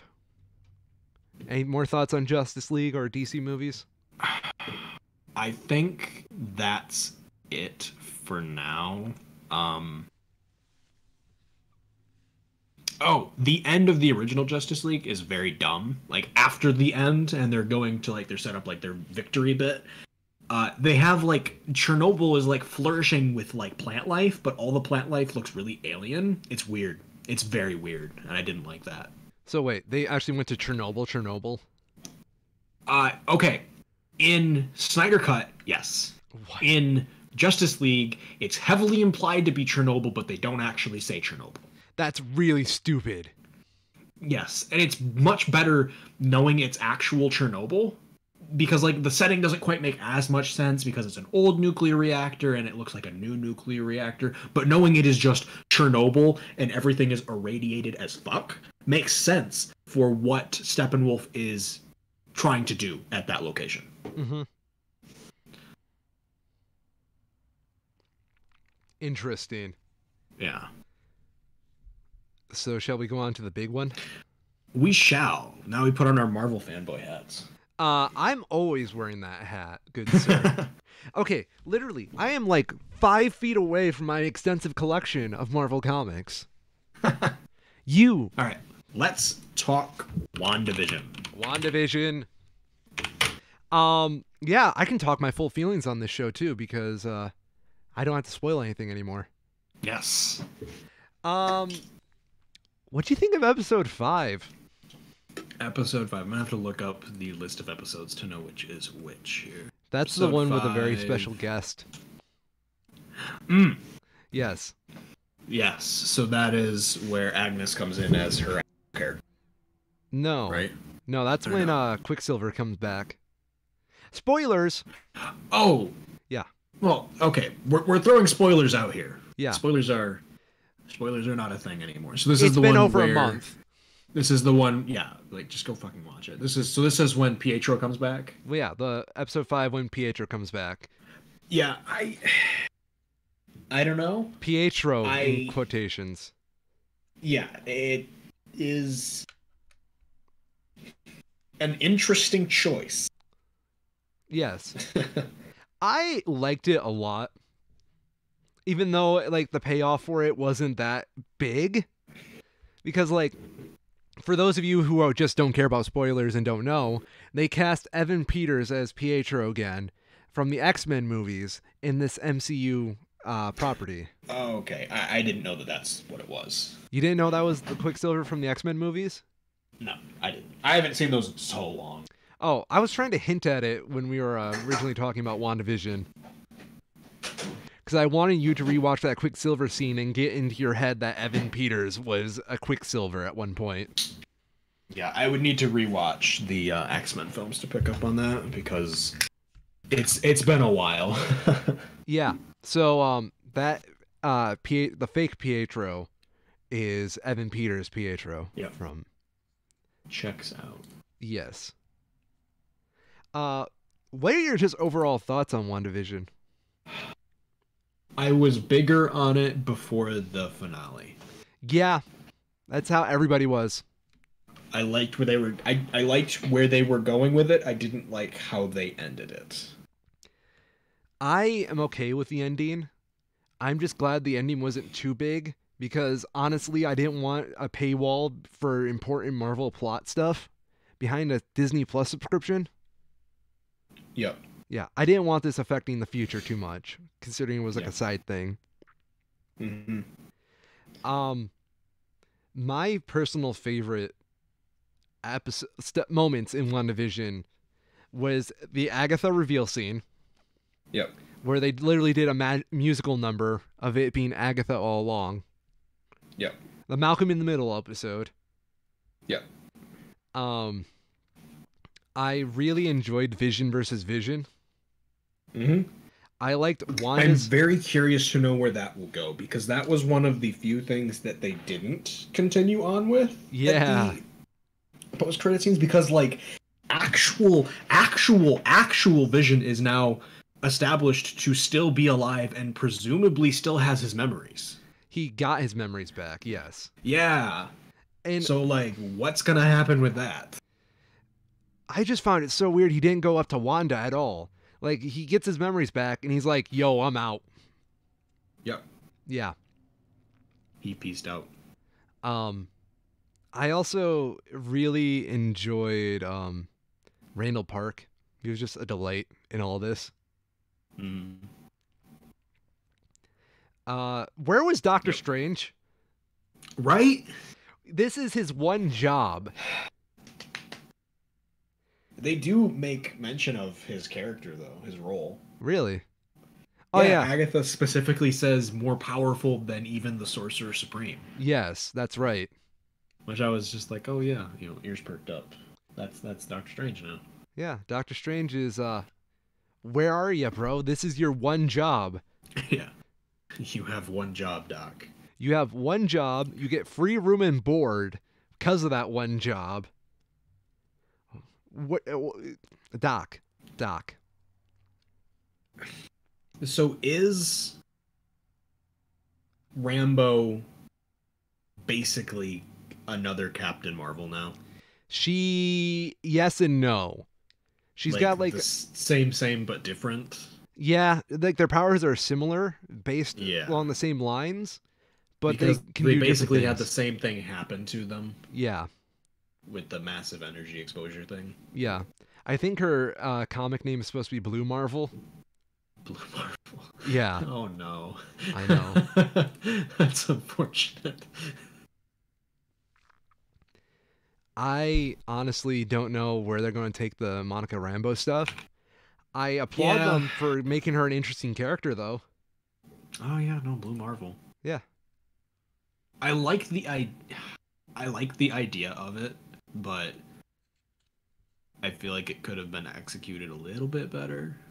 Yeah, it's kind of hard because she's a side Yeah. character and not any of the Yep. main characters. Yep. I also really, really enjoyed Wanda's flashback episode. Yes, I will agree with that. That was very well done. It was a great character study of a character that didn't really have that much development in her original film.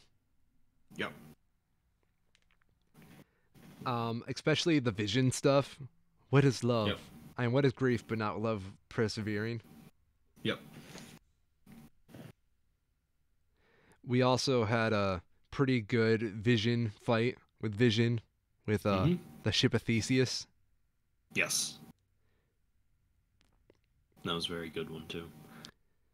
Overall, just walk us through your opinions of WandaVision, would you? I don't really know. It's hard to say because for what it is definitely not bad. But I also definitely don't think it's as good as like the Metacritic stuff has been showing it to be. Yeah.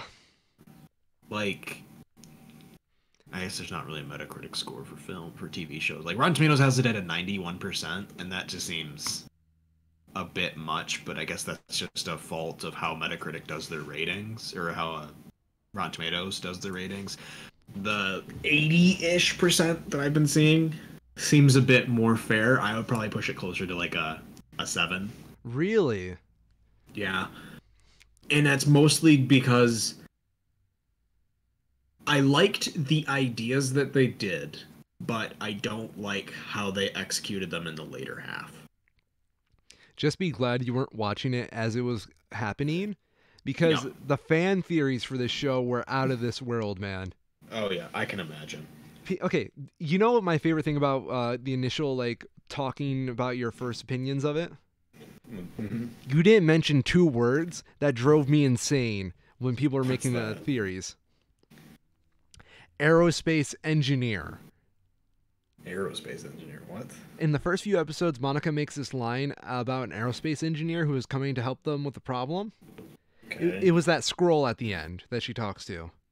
Yeah. Yeah. People were so certain that was going to be Reed Richards, and WandaVision was going to set up Reed Richards and the Fantastic Four for a future movie. Oh. And No. Yeah. People were so certain that That's- it was also going to rip open the multiverse and be an unofficial prequel to Doctor Strange and the Multiverse of Madness No. because magic. People I were, get how people would want that, but knowing that this is a limited access made for a TV format show, yes. it never would be. You Oh, I can't know. have anything that's going to impact the larger plot to that extent in something with a limited release format. Yeah. You just kind of can't. The way I describe WandaVision is the biggest plot points it gives is Wanda a power up in a lot of PTSD. She watches her children die. Yeah, no, it is purely for the benefit of expanding Wanda as a character and Yeah. moving her forward in her own personal progression. Yes. It is the Wanda show. You don't go in expecting big plot details. It's the Yeah. Wanda show. Yeah. It is purely It is literally in the fucking name. yeah. It is about exploring who Wanda is, what makes her tick, why she is the way she is, the problems she has as a person, and her development going through said problems, and what what going through that kind of personal hell turns her to be. Yeah. I did like the twist of how they were portraying Wanda before she started the Hex thing. Yes. Like how it looked like she had broken into Sword headquarters and stolen Vision's body, and that was like the perception that they gave compared to what actually happened. I really liked that twist. I did too. Because you get this perception that she's just going to go in and start like just tearing the place down, and then you get that moment where she literally says goodbye to Vision and just walks out. Yeah. That was very well done. You know what broke my heart a little? The scene where she opens up like the blueprints for their house, and Vision wrote in there a place to to grow old in. Yes. That hurt me a little. That was very well done. I agree. Yes. Like the actual creation of the hex was very well done. Yeah. I actually, what's the word I'm looking for? I think it was a really, really well done episode 8. And then you have a little bit of a rushed episode with episode 9. Everything Which is is moving. ironic because it was a full hour. Yeah. How do you rush something that's a full hour? Yeah. It's yeah. I think if I could have changed one thing, yes. it would have been to have made it so that Wanda clearly had less control at the end than she did. Mm-hmm.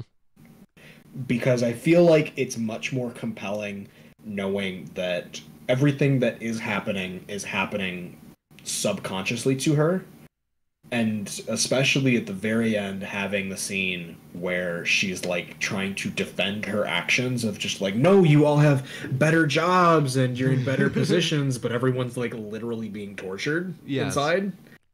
That contrast there just is like bad, and it would have been better, I think, to just have her be sort of panicked and coming to the realization of what her subconscious is doing and how horrible it is. I agree. I think Wanda should have really acknowledged that she was the bad guy in the situation. Yeah. I mean, she kind of does, but to a point, yeah. Yeah. Like, one of my favorite uncanny scenes is episode 9, like towards the beginning where Agatha breaks everybody out of the hex for a brief moment, and all they do is just go up to Wanda and is like, stop, please, stop. Right. Yes. That's what I was talking about too. Yeah. Yep. Well, then they kind of contrast that later on at the very end with her walking through town after everything's done and everybody's just watching her. Yep.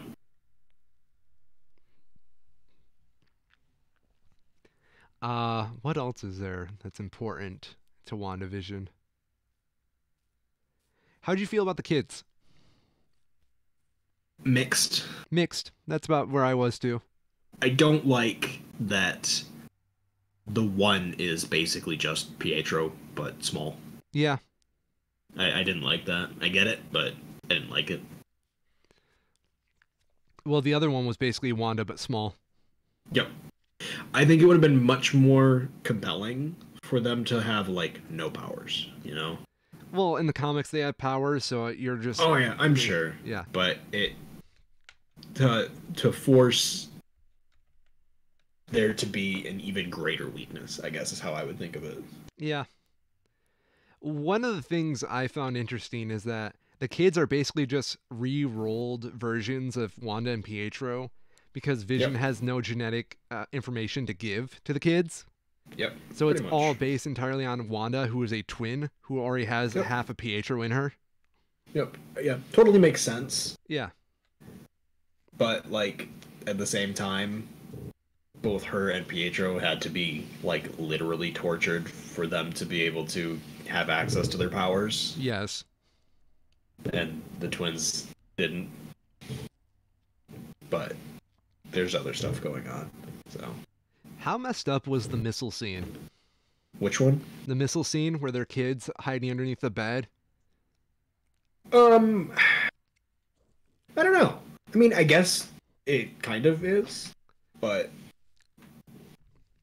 it does a very good job of, especially from like Agnes's perspective or Agatha's perspective, of like, oh, and it just didn't happen to go off. How surprising was that? It's almost like magic. Mm-hmm. And it's just like, oh shit, it literally was. One of my favorite things about that missile scene is it comes falling down, and the only thing you see is the Stark Industries logo. Yep. And, right, and because that's what they established as why she basically hates them so much. Yes. Because they were trapped under that bed for, like, what is it, a week or something? Yeah. Something crazy, like many days with only Stark Industries to see. Yeah. It just makes you remember how much of a pure villain Tony used to be. Yep. Oh, I loved it. I just loved that. Like, it made me audibly gasp when I saw the Stark logo. Yep. Because it just... And it's not the only time they've done that, too. Yeah. Because in the first Iron Man, that's how they set it off. Mm-hmm. You know, Tony is scrambling away, and he has his own missile land next to him just with enough time to reach Stark Industries on the side before it goes off. I like how it also kind of plays on the idea of Tony's legacy. That even though he did pretty much the ultimate good, he also did a lot of bad. And like that bad, it still did a lot of damage that still is being felt to this day. Yep. I really enjoy, what else was it? There was a, I forget what it was. Never mind. Go on. Yep. I liked some of the gags they were able to do in the older episodes that did a very good job of playing not only on the powers that Wanda and Vision have, but also the comedy of that time. Yes. So one that was pointed out, I watched this with my mom, So Yes. she would have seen some of these when she was growing up on like reruns, because some of these are definitely before her, but they would have been in reruns when she was a kid. Specifically in the first episode with the Ottoman, there's the gag that I don't remember what his name is. Whoever it was that it was based on would always trip over the Ottoman, and having Vision just phase through the Ottoman instead of tripping over it is a very clever take on both of those being put together. I remember what I was going to say. I really enjoyed Sparky for like the brief moment we had him. Oh yeah, it was very brief. Yeah. He was like in what, 2 scenes? Yeah, if even that. Man, I felt so bad for those kids. And I love how they like when Agatha does her whole big reveal song, she just ends it with, "Oh yeah, I killed Sparky too." It was just Yep. a very cruelly cute thing to do. Mm-hmm. Oh, what else was there that was important to bring up? Hey, what was his name? Like Haywire? The Hayward. Hayward. He wasn't much of a villain, was he? Yes, and I'm kind of disappointed how much of a villain he was, though. Yeah, like he's big in like the creation of the hex, Mm-hmm. but then he does absolutely nothing after it. Yeah. Well, no, I mean, like, I would have rather he had been more, good but misguided than just actually a villain. That's very true too. And they started to lean more towards that with his whole, we're trying to learn from Vision rather than, destroy him line, but it just kind of fell apart. He on the whole seemed to be a bit of a weak character. He was Which very sucked, weak. especially because they have this sort of lineage set up with, Captain Marvel leading to, Rambo the First, to Hayward, to the new Rambo, and it just seems like he's such a departure in philosophy from his predecessors that I don't get how either Rambo's mom didn't see that at all somehow, that he was just a gigantic piece of shit, or was she also kind of not a good person? I don't know. Ooh, big question there. Yeah. I mean, people do change. I imagine They do. Hayward was a response. Like, I wish they would have built him up as more of a response of like a paranoid individual who is out of his depth with like a lot of this Yep. alien stuff. Especially like, I really wish they would have set up something like he changed after Thanos happened. Because I can see someone in charge of S.W.O.R.D. going crazy after Thanos. Yep. Especially since like the whole thing of WandaVision is trauma. What happens after trauma? If they could paint Hayward as this individual who was negatively affected by his trauma, it could have been so much better. Someone who never got over it, as opposed to Wanda, who is someone who is getting over it. Yep. Yep. Totally agree. Yep. But in terms of WandaVision, I do give it like a light 8 out of 10. I think that's fair. That seems to be the sort of general consensus on it. Yeah. For me, I only rate it lower because I expected it to go a different way based on the earlier episodes, Yeah, and it just didn't go that way. I was a bit disappointed in that. I definitely rate it that way because while I do enjoy its concept and like a lot of things that it does, I wish it would have had more payoff. Yep. Because as it like everything kind of funnels to one thing rather than pays off in individual pockets. How do you feel about Wanda saying goodbye to her family? It was fine. Yeah.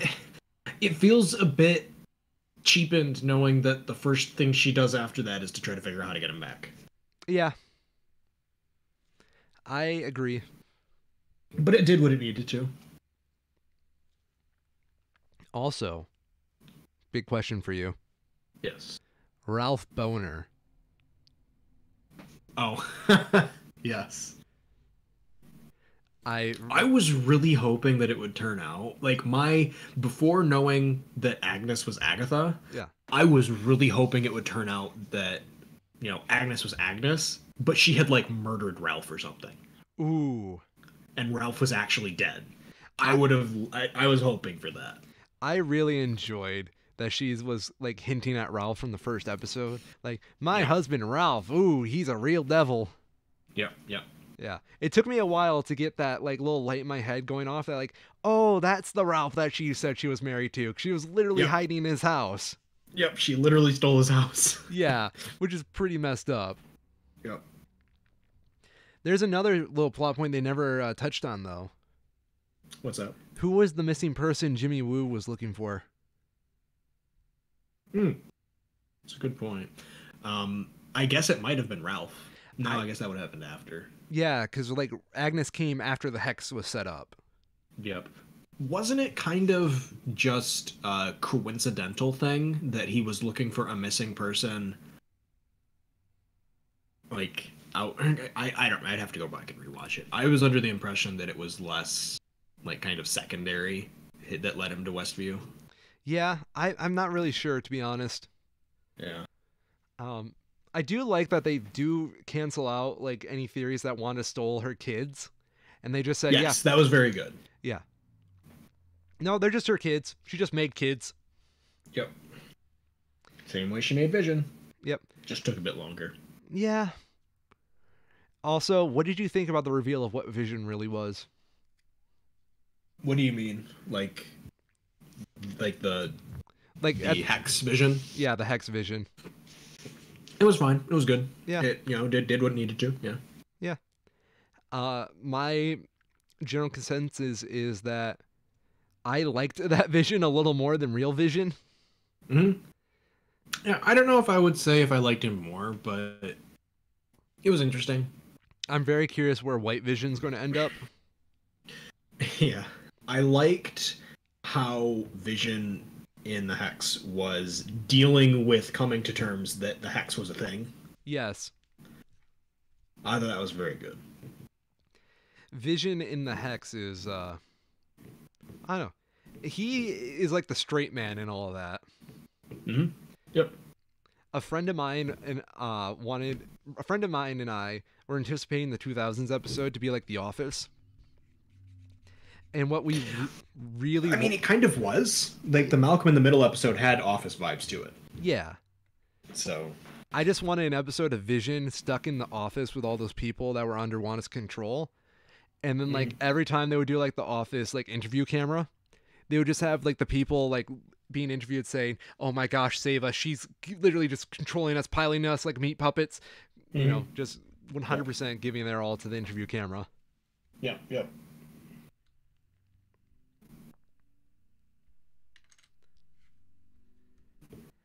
Okay.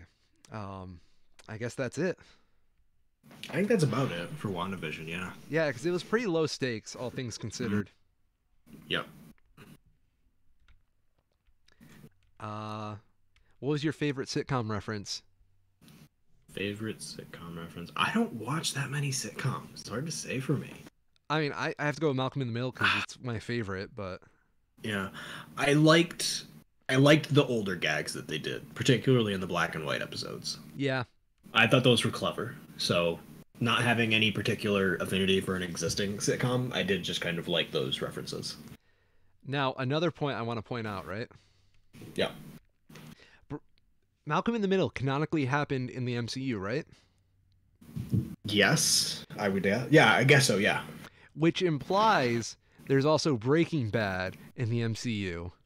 Yep. Which means, honestly, we have Bryan Cranston somewhere in the MCU. Yes.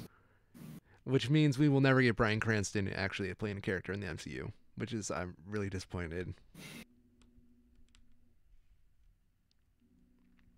I suppose. I'm sure there has to be someone who's associated with the production of Malcolm in the Middle, who is also associated with the filming of the Marvel franchise. Like, yeah, with how Hollywood is. Marvel and those are both just such large productions that I can't imagine there's not some overlap. Oh, I'm almost certain.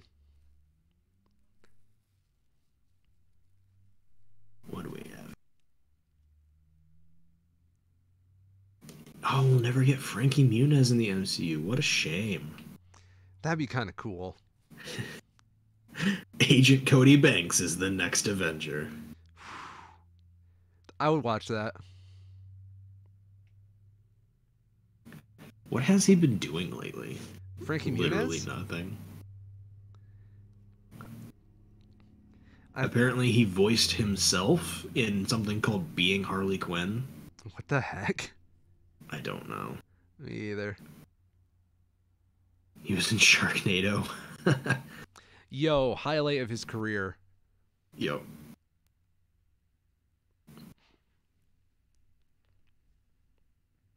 Don't trust the bitch in Apartment 23. Is that really something? That is apparently a TV series from 2012. Beautiful. Yep. That's a thing. So he's been not doing much. It's a bit of a shame. Yeah, I mean, he's a good actor. He is. At least he was.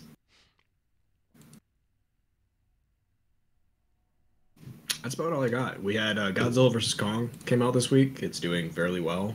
Oh, I didn't realize that came out so soon. Yep. It's on probably limited theatrical release, but it's on HBO, I've heard. Okay. So, I yeah. have no opinions. Are we getting more? Let me check this link real quick. Rick and Morty Season 5 starts June 20th. Neat. Yay. Oh boy. Morty, we gotta pander to the fans, Morty. Morty, we gotta make Szechuan sauce jokes. We gotta sell our merch at Hot Top. Buy our merch.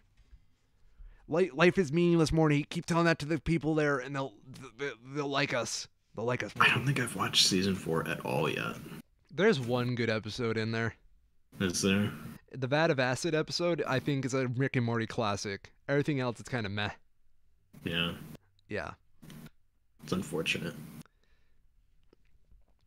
Morty, we're so popular, Morty. We don't have to try anymore, Morty. Ain't that the truth?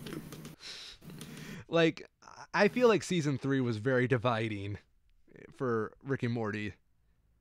Because, like, once it got super popular, it really did feel like they weren't trying as much. Yeah, I would agree. I guess the biggest question I would have is if they are sticking with the overarching stories that they started to tell. I think they said no, but I don't know. But I haven't seen yet. Like with the Evil Morty stuff. Oh, yeah, because that's going to pay off eventually. Did they do anything with Evil Morty in season 4? Nope. Wow. That's pretty sad. They did, like, this one thing where they did an episode which was basically a meta-commentary on storytelling in television. And they accidentally warped themselves to an alternate universe where the series was ending. Okay. And the ending of the series was going to be, like, a whole army of evil Ricks and led by Evil Morty. Yeah. That was it. And then they just walked away. Because they're like, wow, that's cliche. Yeah, a bit. Mm-hmm. I don't know. The whole Evil Morty storyline is just so unique and a genuinely good idea, given what we know about the multiverse, that there's one Morty who was just so evil that he was able to defeat his Ricks. Yeah. That's just such a cool idea. And And they're just, doing they nothing started with to do it. so good in season 3 to expand on that. Like, that is probably my favorite episode, is the... I don't remember what it's called. The Rick Lantis But the one where mix-up. they're in the Ricktropolis or whatever. Yeah. And it turns out that Evil Morty's been behind everything. That's just such a good episode from, like, a storytelling perspective. Yeah, it's just like an anthology that tells more of a larger story once you exit the context of it. Episodes. Does it not have a list of episodes? Oh, it has its own thing. Yeah.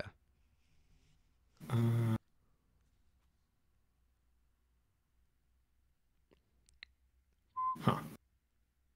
Did they not do an interdimensional cable? They haven't done an interdimensional cable in years. What? I know. It's like the best episode. Why? That is by far the best. They did Morty's Mind Blowers. Do you remember that one? Yes. Okay. They did another substitution one for Interdimensional Cable. This Yeah. season 4, but I don't remember what it was. Let's see. Rick Lantis mix-up. Yep, that was the episode. That is the one that I think that is the best storytelling-wise, at least. That it was kind of light on jokes, but storytelling-wise, the best they've had so far. Yes, I remember the last episode of season 4 now. Yeah. That's the one where they settled the Beth clone conspiracy thing.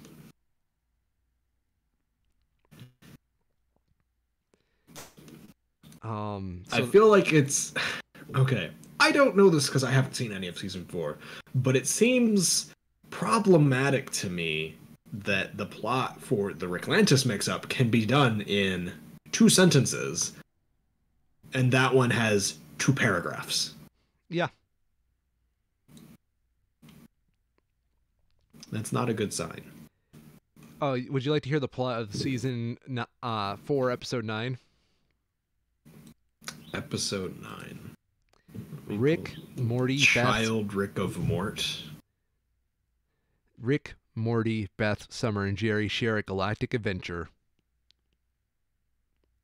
That's the summary. Just like every time. Yep.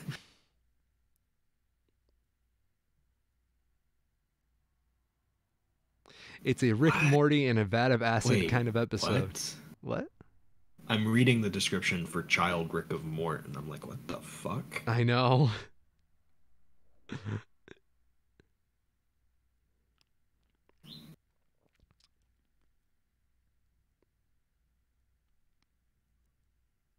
Oh, and then they just basically make the caste system. Wonderful. Good job, Rick. Mm-hmm. No one's done that before. You're very original. It's interesting to see. I'm looking at the Wikipedia page, and they show the ratings for each episode. Yeah, I was looking at that too. They grow smaller and smaller. Yep, that's pretty typical for TV shows, though. Yeah. But it's actually kind of interesting how it's inverted for them, though. So looking at season 3, the Rickshank Redemption had less than 1 million viewers. Really? And then it just exploded after that. What is their sub footnote here? Oh, well, didn't they do a viral thing on April Fool's Day where they just aired the season 3 premiere early? Episode premiered unannounced and reran for 4 hours straight with improving ratings. It's a viewership of only the first broadcast of the episode. That's right. I feel like that's the kind of almost viral marketing that you have to have for Rick and Morty, though. Yeah. I agree. It's so self-aware that it loops back on itself, unself-aware again. Of just oh, everybody wants the new season? Fuck that. We're gonna do it unannounced and then loop it for 4 hours. Go fuck yourself. I love Adult Swim for doing that, though. Oh yeah, it was brilliant. And it gave that season the best ratings they've had yet. Yeah. I'm looking at the other ones right now, and the ratings are definitely better in season 3. Mm-hmm. Yeah. And you can see season 4, they probably did, I would assume, a more typical release, and it started strong and tapered off over episodes since. Yeah. But you know what? I think our criticisms of Rick and Morty might be a little mute. Why is that? Because we're just not smart enough to get it, bruh. Of course.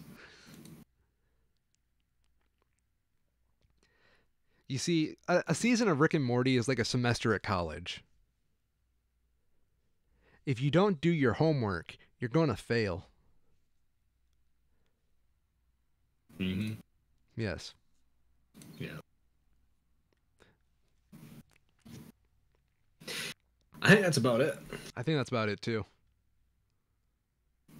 So, in the meantime, I'm Nif Mizrahi, and I'm Benishmo. I'm Garland. I've been Shmo. And this has been The Two Schmo Show. Keep your nose clean.